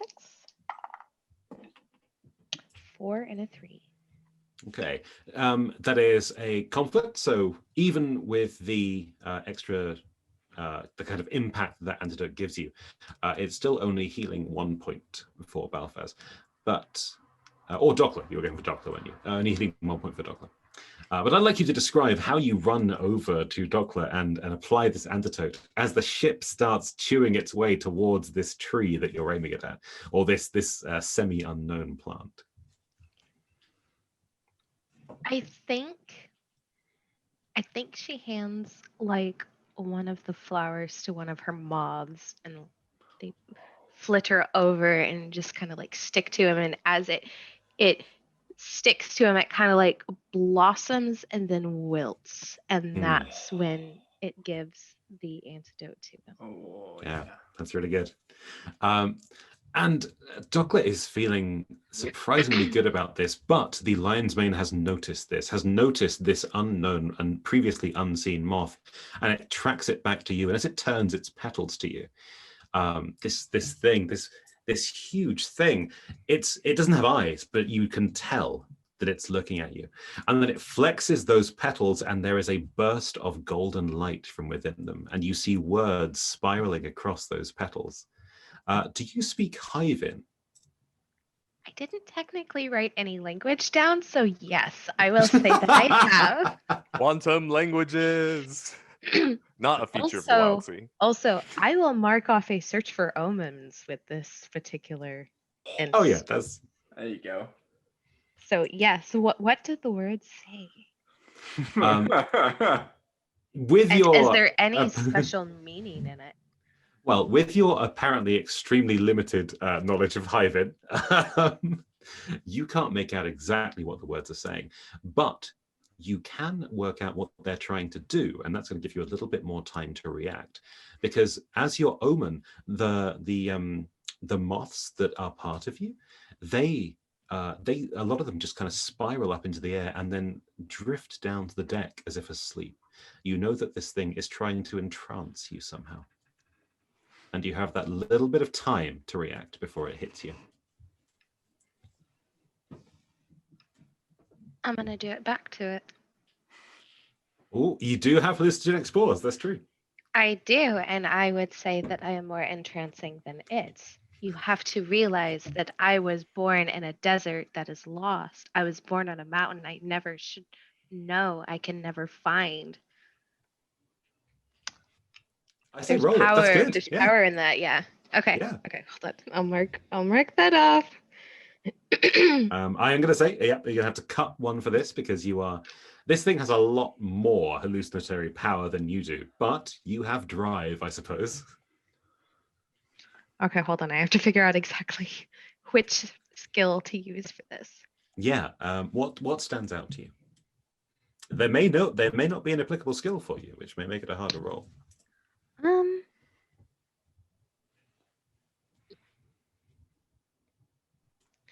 I would actually say it's a little bit of wave walk, especially with my edge of grace. It is The air itself even has currents that you can step around and interact with or cause to flow in an opposite direction. That's actually a pretty good, yeah, that's a good sell. Take it. Okay, so I initially start with 4 dice and I Mhm. cut 1. You cut one result. You don't cut the dice before you roll it. You cut the Correct. highest result after you've rolled. How evil is that? No. I know. I have 2 5s and I have 2 4s. Okay, that is a conflict with a twist. Oh Um, gosh. You are in combat, which means that twists work slightly differently. But let's deal with this conflict first. This conflict means that it affects you and you affect it. How would you like to affect it?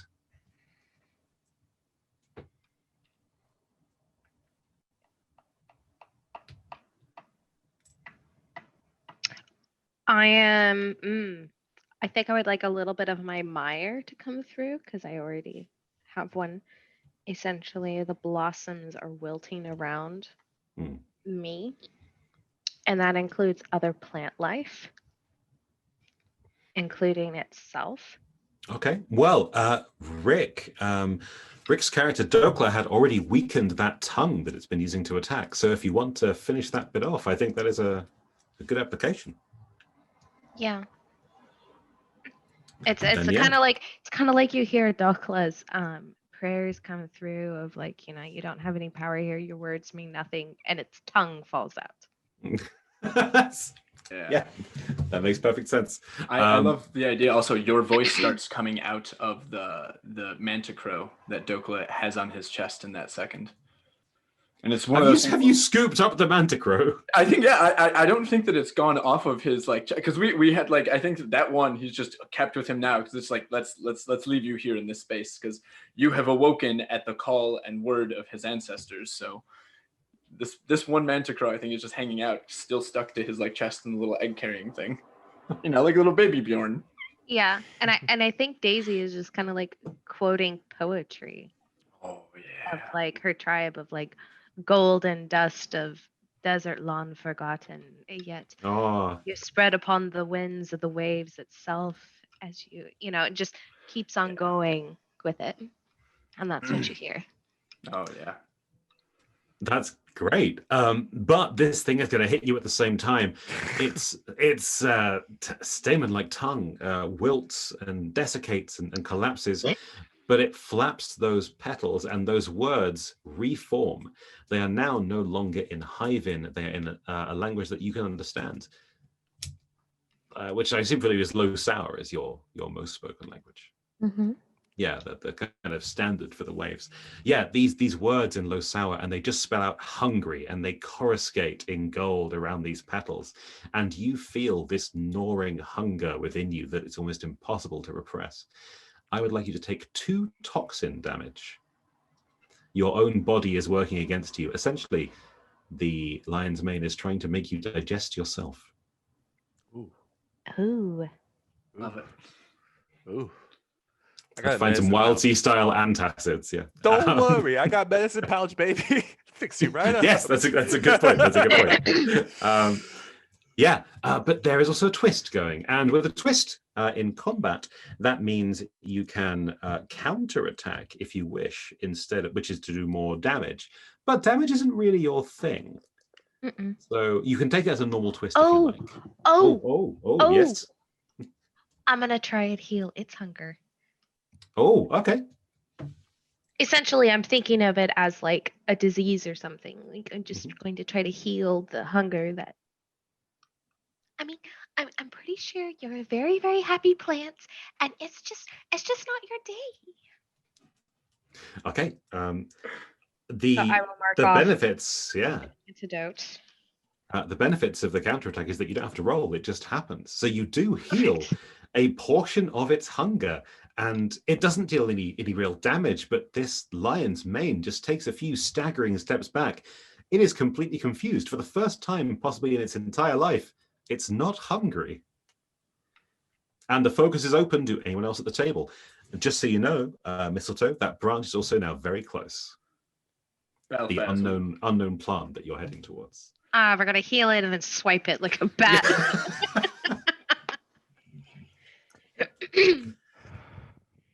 Yeah, Balfaz. The focus should be on you, Balfaz. What are you doing? Okay, well, I mean, so it's just standing there, right? The lion's mane is just Yeah, kind of it's like. standing there, kind of awestruck, shocked at what's happened. So, can you describe to me what it looks like? Yeah, it's imagine a kind of large open flower, multiple big petals, big thick chunky petals, with a ring of in the middle where normally the interior of the flower would be. There is just a hole leading to the inside of its body.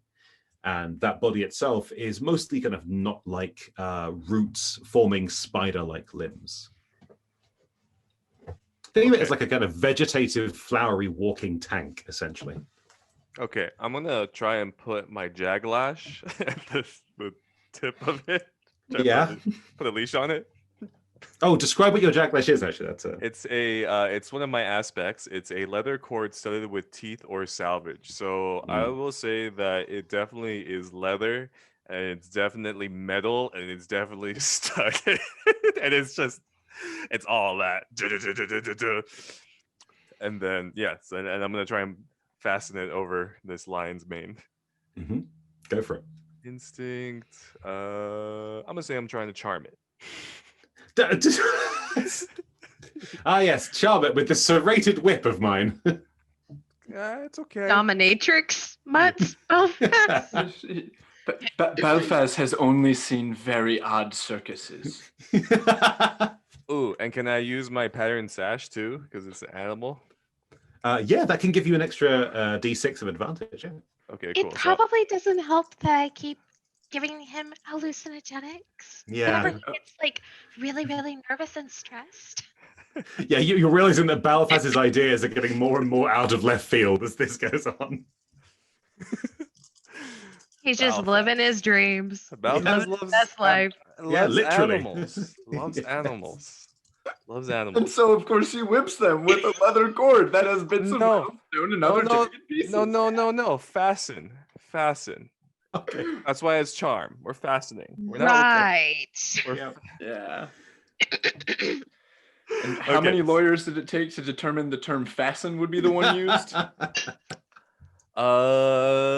it's sometimes it's instinctual. You just gotta go with the flow. That sounds like Balfaz. Go with your heart. Go with your heart.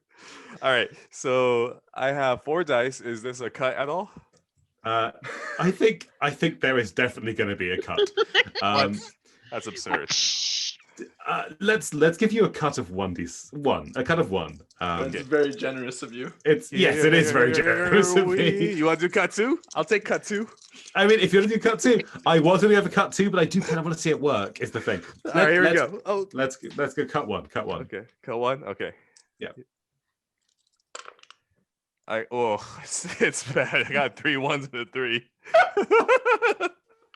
Oh, it's bad. Okay. I mean, does triples count, right? No, triples do not count any more than doubles. So you managed to. In fact, the worst thing about this is that you've succeeded.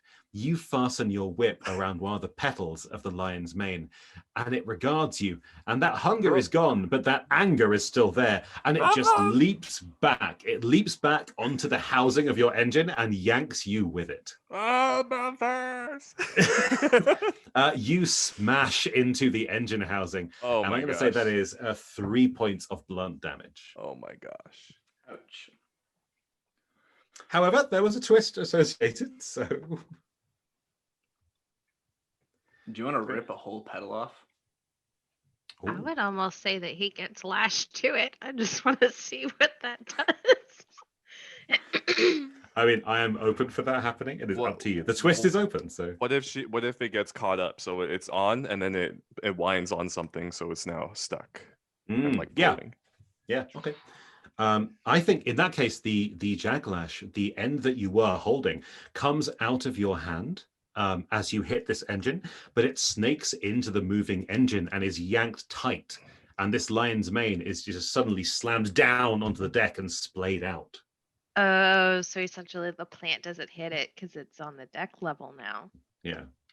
So you're going to have to. Oh, don't worry. Oh, okay. I mean, it sounds like Rick has something to do. Dokla, let's pass focus to you. So especially now that I've seen this thing try to enchant and I've seen enchantment been able to work back on it. Now that I know it's also like on the deck, it's kind of splayed out in this second. It's going to take some moments to, you know, recover and get back. I'm going to stand in front of it actually, and I would like to use perform to try and get stories coming from my ancestors to convince it instead to run and just jump off where we're trying to get, because we're headed towards this, you know, plant thing. If we can instead get it to the plant thing before we get to the plant thing, then it's more likely we're going to be kind of fine. Actually, not a terrible idea. Yeah, and so I think that I'm going to use perform here, especially to try to like lean into with the shamanic idol that I've got going here. It's a little bit more than just, you know, a simple song or poem, but I think it's like leaning in on this, and I'm going to use the whisper, especially because I know that the way that it's been affected by Daisy thus far. You're going to use a desert lost to time whisper to kind of really emphasize this this, like, because there's the hallucinogenic spores which are coming from a Gao Actus individual combination. So, you know, there's some of that drive there already, and I think using those words, pushing them to look for their desert lost to time, and that it is over that horizon, that and, you know, this is all coming through in whatever prayer set. So I've got tides on this, 2 for perform. Pause for Yes. guitar montage. I love the idea, like the Ray box is like bouncing around, and like it has landed next to Balfuz as this is going on. Slowly rattle So you I've in. got 4d6 here. I roll. It is a conflict with a twist. Okay. In that case, I'm going to say that the wild thrashing of the lion's mane as it tries to get itself free from this engine, one of those limbs hits you, and you're going to take 2 spike damage from that. Yeah, that makes sense. However, you do also succeed at the same time. So how does this look? So You're trying to convince it to leap, right? Yeah, I think what ended up really happening, what the camera sees in this moment is, as the thing is the lion's mane is splayed out in front, what the lion's mane begins to see and hear at this point is the story coming out in front, and what it actually sees is a mirage of Dokla begin to appear in front of him, the blues and the pinks and the purple that he is, this brightness, and just hearing these thoughts is this at this point it's just Dokla doing similar like story and poetry as Daisy had before, but it's all in Saprik, which is a language Dokla doesn't understand, but it's coming out in Saprik, and it's coming out through that, and they're the hand movements of Old Hand, which is really where this is coming from and through, and the lion's mane is beginning to stand up, and it's rushing at and towards Dokla, and it's kind of just Dokla laying out why he's journeying, what he's trying to do in this space, and then it stands up and begins to run and sprint and leap at Dokla, and that's when it's revealed that it is that mirage space. It is this, you know, enchantment, this psychedelic landscape that was given to it by Daisy moments before, and then as he crashes through, it's gone, and the desert, the oasis, all that was around on camera in that second, gone as it leaps. Yeah, I can work with that. In fact, I can tell you exactly what happens. The lion's mane does indeed rush for that mirage, and as it does so, the jaglash attaching it to the engine pulls tight, and it tears off one of those upper petals. And as it leaps in pain, it moves through this mirage and hits the branch behind it, the branch that you have been angling this ship towards, Daisy, the branch that you discovered in your almanac had a property that would be useful. And that property is, as the lion's mane hits the branch, the bark just reforms around it, and this predatory tree branch closes down like a cage on top of the lion's mane. You'll forever never be hungry? Possible, yeah. You have the lion's mane off your ship. Now would seem to be a good time to leave, and the extra rattling roar from above you, which makes you look up, would also indicate that, because the second lion's mane, the one that was stalking your ship, that was going to leap on and ambush you before you fell a couple of 100 feet down into the midst of the tangle, is now making its way down. It's not heading for you, it's heading for its companion. And as it reaches that companion, it starts using its limbs and petals to pull away that predatory bark from the tree. it is obviously more worried about saving its twin than it is about hurting you. So now would be a good time to leave. Alphaz is gonna see that with the whip and all bruised up like a bruised little mushroom. Oh, And he's gonna be like, "Ah, I'll never find love like that." oh. I think I'm gonna mark off one of my moths and another healing antidote, and I'm just gonna send one of those moths toward it to try to Oh, do a last little heal. As essentially we vanish into the waves of like, yeah, like a last little I- sorry. yeah. I hope you find fulfilledness in a sense. Yeah, Okay. yeah. Then yeah, let's follow the ship as it climbs slowly from branch to branch and leaf spread to leaf spread up through the tangle and back to its normal running height at the very top of the sea. However, as you move, I will say that you do notice several things. The first is that there is a strong smell of uncooked egg in the air, and you realize that falling several hundred feet was probably not the best thing for your cargo.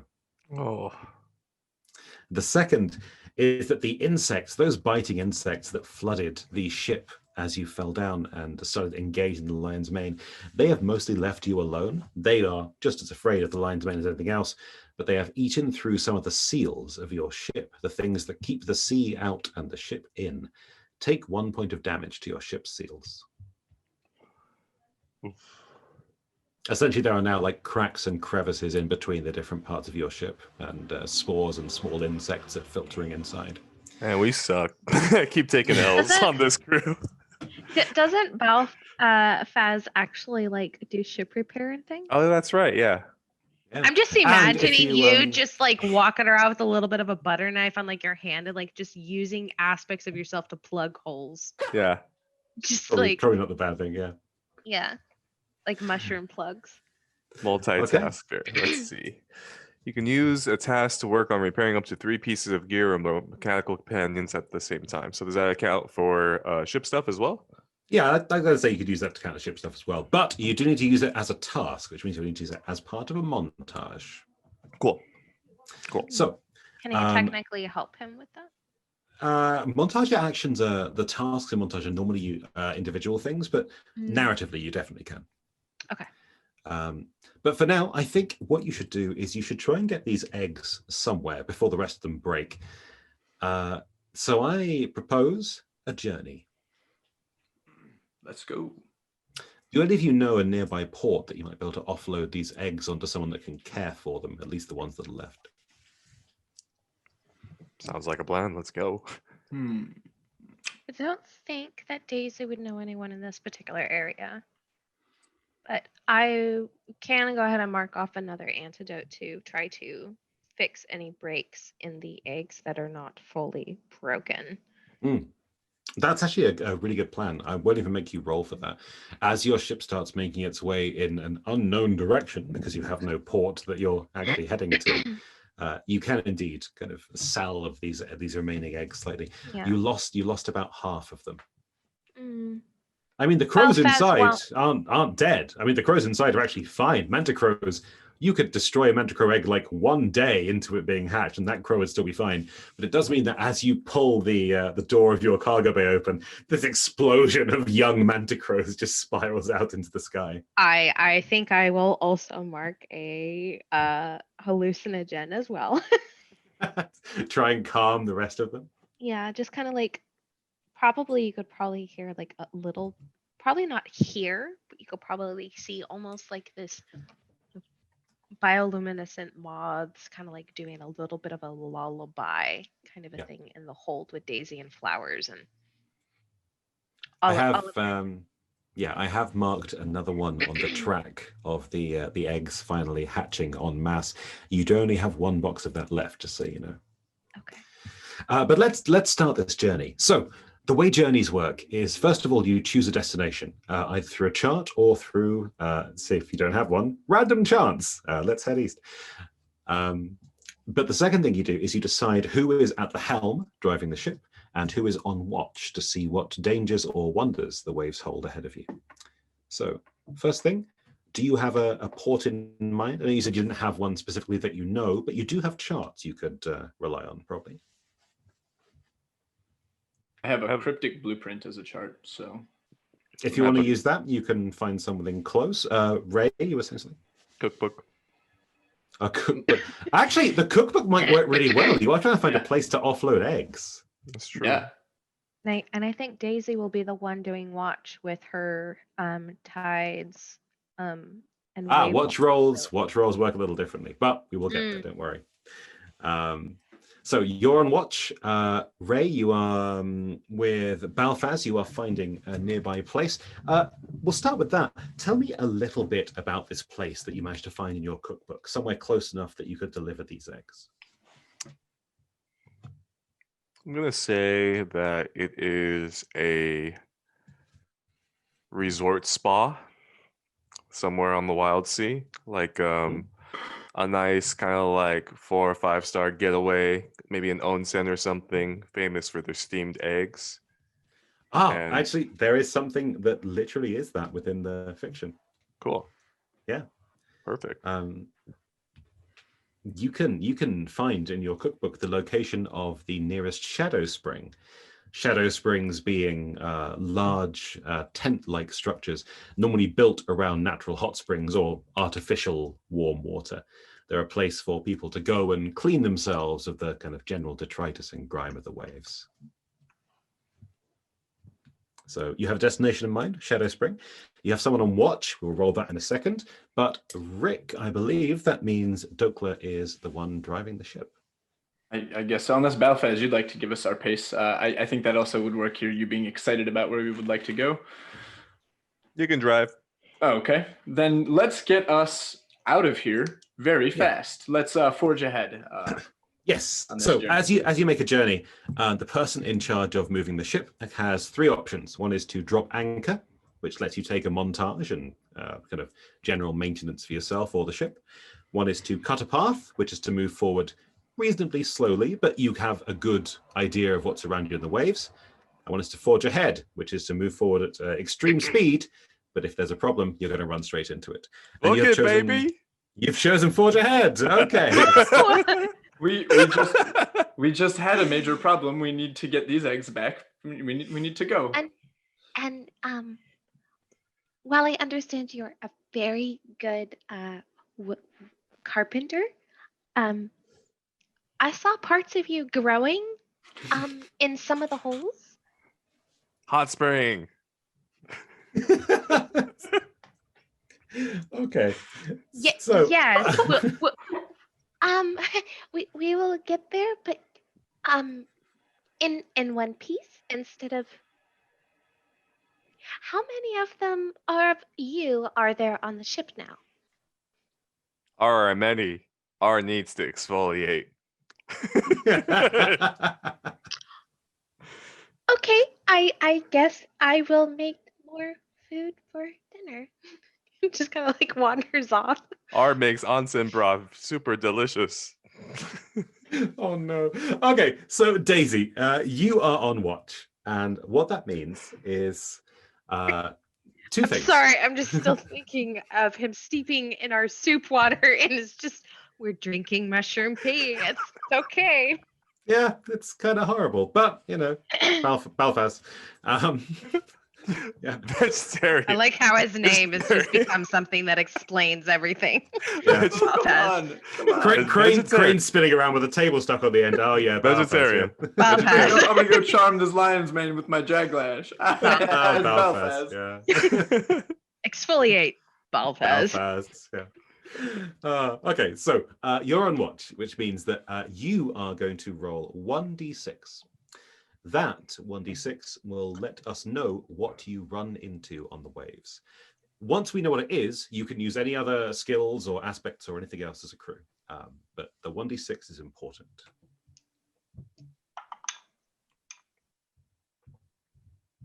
Okay, 1. A A what? 1. Okay. That is not a disaster. Heard you talking crap. When you're making a watch roll, The numbers, it's still the same spread, 1, 2, 3, or 4 and 5, or 6. But 1, 2, 3 means you've encountered something natural. 4 and 5 means you've encountered something more civilized, I guess. And 6 is a peaceful stretch of your journey. So with a 1, you have encountered something natural, and I will tell you what that is. As you make your way through it's now probably late evening as you're traveling. You're going at speed, and at the speed you're going, it's quite hard to see ahead, but you're doing your best, and you see a spire of rock, not too tall, but sticking straight out of the canopy in front of your ship. At the speed you're going, if you don't take some pretty aggressive evasive maneuvers, you're going to slam straight into it. And Mistletoe, Daisy is the only one that's seen this so far, being the one on watch, so it is up to you to communicate this to the rest of your crew. Darn it.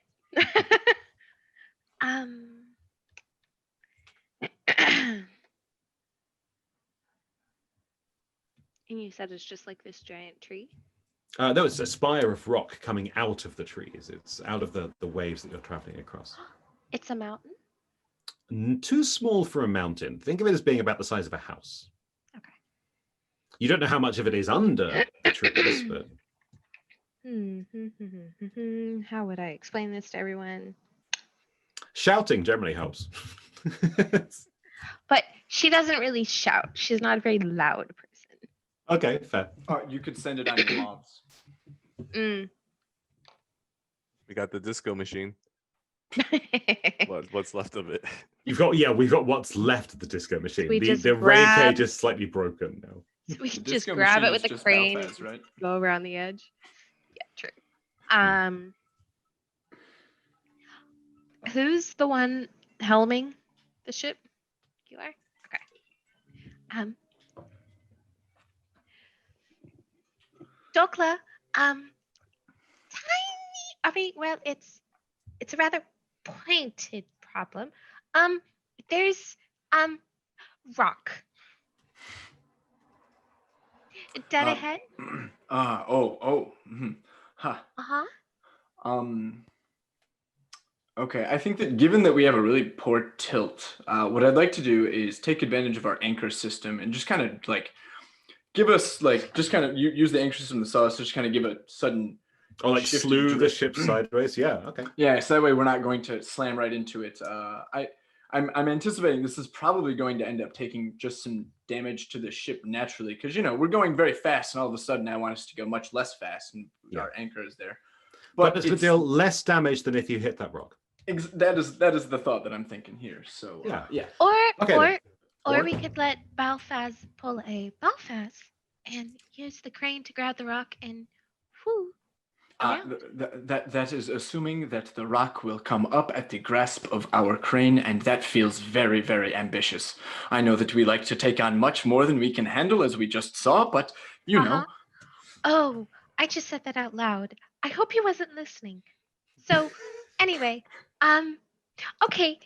I'll keep watch. Okay, so as you know what's about to happen, you have time to grab on. Balfaz, are you aware of what's about to happen? No, I'm talking to my children. Okay, so you're within the kind of crew quarters of the ship, and the first thing you know about this is when you're just slammed into a wall as the ship just slews sideways unexpectedly. As Douglas drops the anchor, and you just kind of skid, almost like kind of Tokyo Drift style around this spire of rock. Wait, what happens to my children though? They go like throw pillows and a wall. Yeah, just spores bouncing about the place. No. But yeah, you do manage to make it around this rock, and you only take 1 point of damage. Let's say it's a point of damage to your armor, I feel. Okay. Could we take it to either our saws or speed? I feel that makes a little more sense on this because we're just going fast and rapidly having that shift, messing up. I mean, if you desperately want to take it to speed, you can. I think that I would prefer to take damage to the thing we have 5 of than the thing we have 2 of. Oh, well, then you're definitely taking it to armor. Okay, never mind. See, you shouldn't have given me the numbers. That's the problem. I had to try. Fireflies know all. Yeah. Apparently not all. At least we pretend to, yeah. dummies like me feed you information. No, you take it to speed. That's absolutely fine. Take it to speed. Okay. All right. However, you do notice something, Daisy. As you move past this stone, this rock jutting out of the canopy, it doesn't seem to get much smaller as you continue on your way. In fact, it looks like it's following you.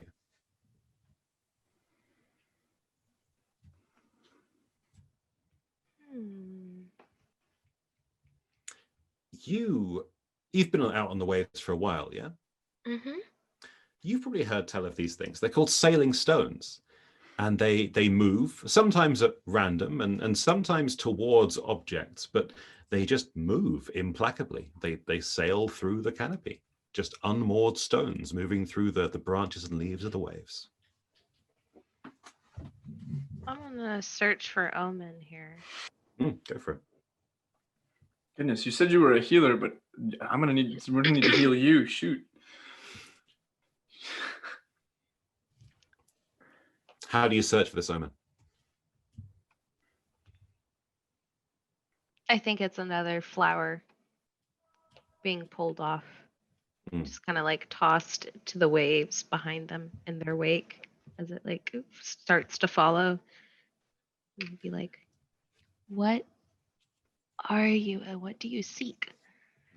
And that flower, it spirals around in the air, and it takes more of a kind of an aerial, graceful spin than a single flower really should. And it then turns around and it slams straight back into the ship. Its petals burst and it drops to the waves.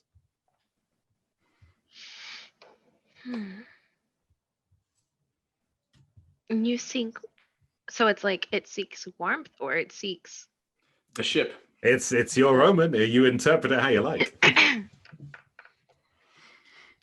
Seeking warmth is the bad word. That is true. And also now you're standing there as your ship continues forwards. You see that the stone is getting slightly larger. In fact, behind you, it is gaining on you. Balfaz, how would you break something that's far away but would like to get closer?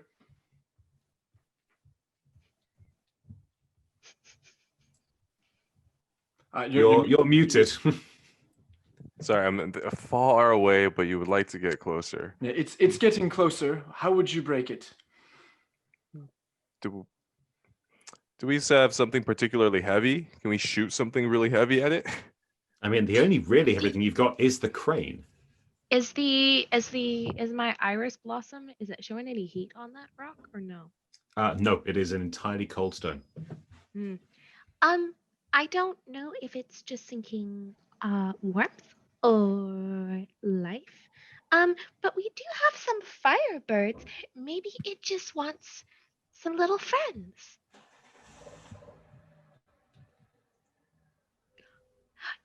Neither one of you think that's a good idea. Okay. I think the best option is to get far and far and far away from this thing, because as far as I know, they will just crash through the tangle until they stop. And often where they stop is in the middle of a ship. The other concern here, of course, is that your eggs, your manticrow eggs, are very close to hatching if they're jostled seriously again. And the impact of a stone on the ship's hull would definitely do that. Do we see any other ships on the horizon? None that you can see, I'm afraid. So no decoys. Nope. Although if you made some kind of decoy, that might work. I have some apricots. Do you think it would like some food? Unfortunately, I have not known many rocks to eat. I did know one once, and it was very good at crashing. I thought rocks only ate paper.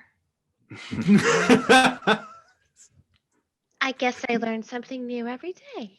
I guess you do. Okay, well, I don't know what to do. Belfast? Crane. He just hops in, sort of just kicks up his legs and is just like, I'll be here if you need me. Okay, in that case, you can continue on your way, but the stone is still following you. And I will remember that for the future. Are we? I I think it's the next leg of our journey. rock. Is that what's happening? Yeah. Yeah, it is the next leg of your journey. We just got a rock chasing us now. Yeah, not all problems are instantly solvable. You are just being tailed by a rock. A piece of stone that's as big as a house. A rock is a really fun and diminishing word to use for that. Fair. Land asteroid. Oh. I would go with tree meteor personally. but- Tree meteor. Okay, so A treeteor. treeteor. Yes, I do love a good compound word. Who is on watch and who is setting the speed at the helm? Let's do the next leg of this journey. I could I be on rolled the watch. last one. Yeah, so since I'm in the crane, makes sense if I'm just looking out from there. Oh yeah, perfect. Okay. And MK, why don't you give us our pace, please? Basically, normal speed or fast or drop anchor and wait. I will say I advise against dropping anchor right now because, as I said, you're being tailed by a stone.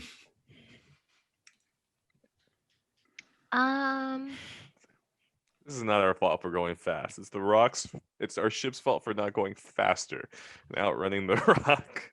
I I will have to say, based that we are being trailed by a donut, donut, donut. It was a sound plan until the rocks. In this game, rocks don't fall and everyone dies. Rocks chase you, hunt you, and take you down as prey, and then you all die. Who Yeah. told the rocks, man? You're not invited, rock bros. Sorry, MK. No, it's fun. I think either going fast or because even if we slow down, it will probably catch up with us because it's already gaining. So I would That's say fair. yes, maintain pace. Okay, so you're moving fast enough that it's going to be hard to react to whatever's in front of you, but you are making very good progress on your journey. And as night falls, I would like Balthaz, I'd like you to make a watch roll. That's a single d6 for me, please. And I will Roll a- roll to see how dangerous this is. I rolled a 5. Okay. And I rolled something I can't tell you because you're not allowed to know. But basically, as you make your watch roll, I also make a roll in secret to determine how dangerous this thing is. And I inform you narratively rather than numerically. A 5 is order or civilization. And Daisy, you were looking out for a ship earlier that might be a distraction, and you think that Balthaz may have just seen one, or at least Balthaz has definitely seen something. Balthaz, how do you communicate that you've definitely seen something?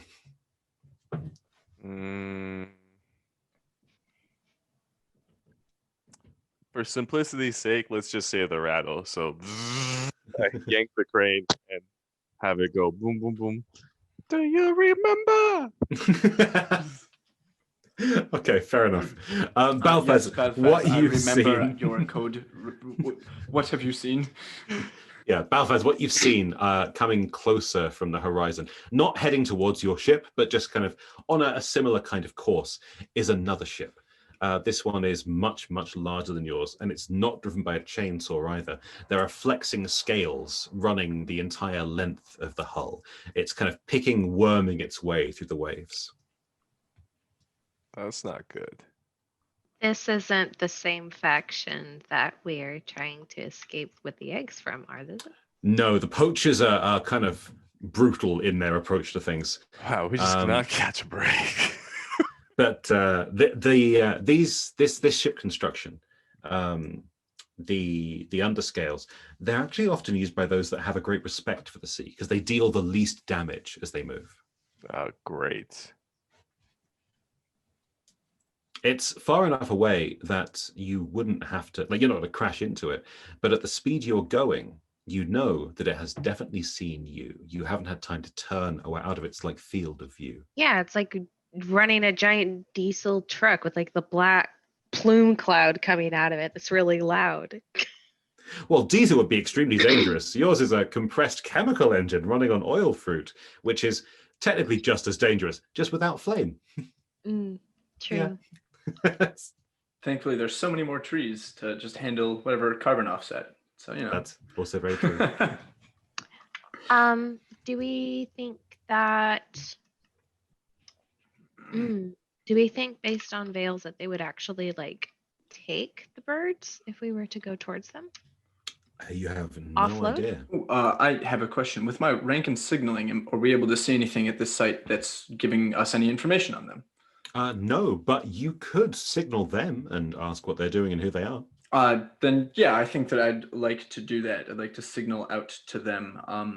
I think actually what I would like even to do is, because I have Rising Meteor and the glide cloak, I'd like to climb up the crane and jump, gliding out, essentially out over the waves, so that way I'm going to be a little more easily seen by them for this, and also giving us a slight bit more time warning before we can figure out what we'd like to do maneuverability wise. Yeah.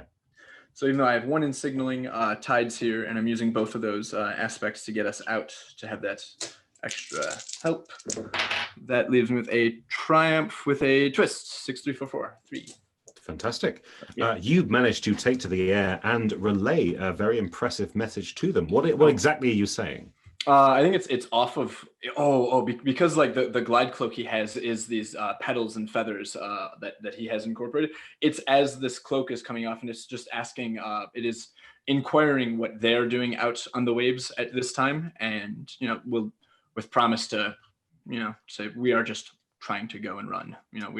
Danger has been this way. We are going away from it. As we're literally being chased by a giant rock. Yeah.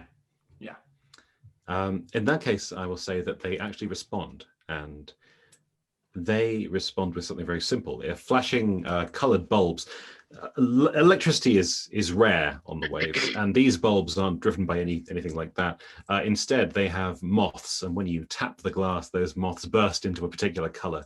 And with that kind of array of bulbs and colored moths, they flash out a message that just says, "Stop for inspection."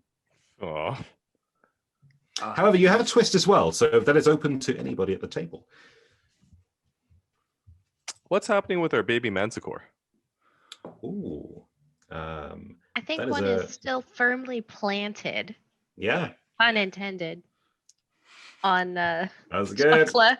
That was good. And the Yeah. rest are being very calmed in the hold with the lullaby and whatnot that I did technically mark off. So I can actually take that twist if you are happy with me to take it further. Yeah, sure. Yeah, Ray, good thought. The Manticrow, the young Manticrow was on Dokla, was it not? Yep. I think as you fly, this young Manticrow takes that time to take to the air, and it leaps away from your body and flaps off into the darkness. The ship that was moving vaguely parallel to you starts steering closer towards you. And there is a moment where its signaling lights light up again before you kind of glide back down to your deck. And what they say is, "Crow received." oh, there's a secret signal.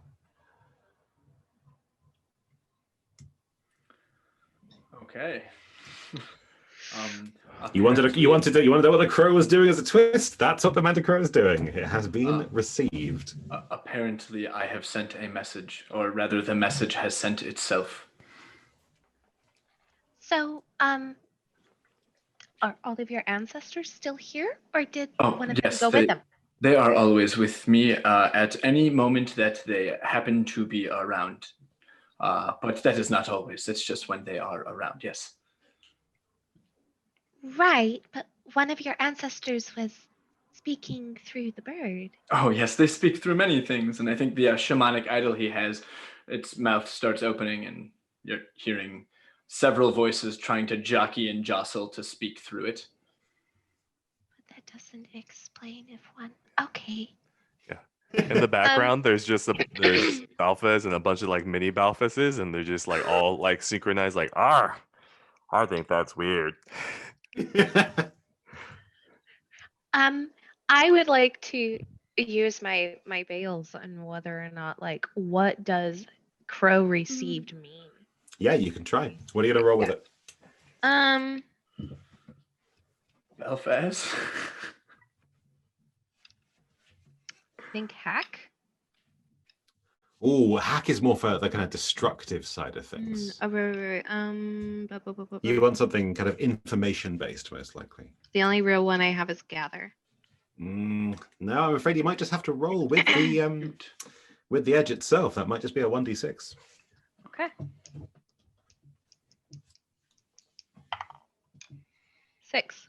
Oh, sweet. Okay, well done. That makes up for my 1 from earlier.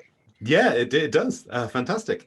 You realize that you might actually have just run into the exact opposite of the poachers whose ship you found. This might be a hunting family barge. The hunting families, they, as I said, they definitely hunt. Like they go out and they try and capture and kill and ride beasts of the waves, but they do so in a way that is sporting. Like they try and make it as equal a match as possible. And they often exchange trophies that they've caught. You may have just sent them what they assume is a trophy. Oh, kind of like an olive branch kind of a thing. Yeah. So would they still seek us? They're still heading towards you. But it might be that they're heading towards you without any malicious intent. Mm. So fun fact, Dakla, I think you just sent your ancestor / raven to them as a peace offering. And Backlash, you guys are doing great. But anyway, Dakla, I was thinking maybe we perhaps try to barter some of our remaining birds to them. They seem very honorable. Perhaps this is a way for them to maybe make them into training ravens. I think that us being able to give to them the eggs that we have is a good idea. I will say it was not my ancestor and it was not a crow and I did not send it, but I think all of the other things that you said are very good and yes. But it very clearly, you let it go. It let itself go. And I think that the hunting family will understand that even more. Oh, okay. Well, as you discuss this, the imminent vessel approaches and it pulls up next to you. Do you stop your ship to meet them? I think we try to position ourselves so it's going to be in the way of the stone. But yes, let's stop, but let's position them between us. Yeah. Mhm. Okay, I like it. Okay, then as you draw up close, it's night now, but their ship is reasonably well lit, and they light more of those firefly lanterns around the deck as well as they come close, so you can see clearly. Their ship is actually made of bone almost entirely. Those flexing scales are teeth attached to the outside of what looks to be a gigantic leviathan skull that they've converted into a vessel. It's upside down, and you can see huge, like harpoon-style weapons coming through the eyes of this skull. But as worrying as this might be, the people on deck are waving and cheering as they draw up close to you. Belfast, look at them cheer for all of your dances. They always cheer for R. Sorry. Those listening could not see the beautiful and wonderful dance moves that were being demonstrated for us as Belfast does, but goodness, they were, yes, lots and lots of little hand flappies that should go much farther, but Belfast is a hockey puck, so they do not. Yeah, they're very small hand flappies. Anyway, as this ship draws to a stop by you, one of them shouts down, "Is it all right aboard?" Yes. Yes. 3 or 4 of these hunters, they're all ardent, the kind of weathered descendants of humanity. They leap down from their ship onto yours. These are tough people. They're scarred. They're wearing mostly animal furs and kind of rough leather clothes, but they're smiling and they're happy. And one of them is in fact carrying this huge flagon of ale that he just offers to you instantly and says, "Drink up. We don't have much for a feast, but this is a celebration. We got your message." Apricots? That would be lovely, thank you. Balfaz, I think this cup is for all of you. You have any medicinal herbs? We're kind of beat up here. Actually, they actually would. If you want them to try and send a healer over, they will definitely try and patch you up. Are spilling juice. They're bruised. Yeah. Is it like you take the ale and you drink a bit and it just kind of goes straight through you because you're a bit battered? Yeah, So, yeah. Sure. It's creating puddles around you. Each one of the little Balfazes that comes up to sip, Yeah. little puddle spots. R. I think with that, Daisy will kind of like guide them over to the hold with the rest of the birds and say we rescued his brothers and sisters, and they're mostly safe. A few of them are kind of rambunctious and having some fun, but yes. Yeah, a few more of them just kind of spiral out. But then, as they do so, one of the hunting family members that comes down, whistles, and instead of flying away, they circle around. They land on the deck next to him, and he says, "You've done it! You've found my manticrows." Well, they were all in the hold of a ship. How did you lose them? Poachers, heretic poachers, breakaways. They're just... Look, they see manticrows as beasts to be hunted, and, let's be fair, they are, but they're also fantastic mounts, and that's why we use them. You grow these things up to, 6-7 feet, they will carry you anywhere, and there's not a thing they miss. You said how many eyes these things have? Wonderful beasts, wonderful beasts. And this guy kind of reaches down into the hold. He's stroking some of the eggs, and a few of the crows are hopping onto him. He is extremely happy. And the other hunters back up on the top of their ship, they're cheering again.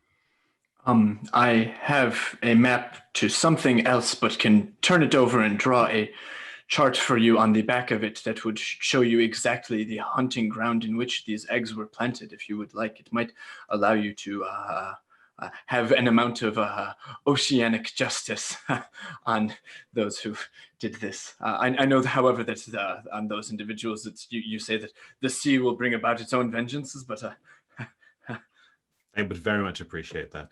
In fact, as you do that, they start tending to Balfaz's wounds. So you're drawing them this map, they're tending to Balfaz, and that means, Daisy, you are the only one who is unoccupied currently. The lead hunter asks you how you came into possession of these eggs. Do you want to give them a kind of potted history of this story? Yes. The desert sands led us there. The ardent hunter just kind of nods like, oh, okay. The golden petals of a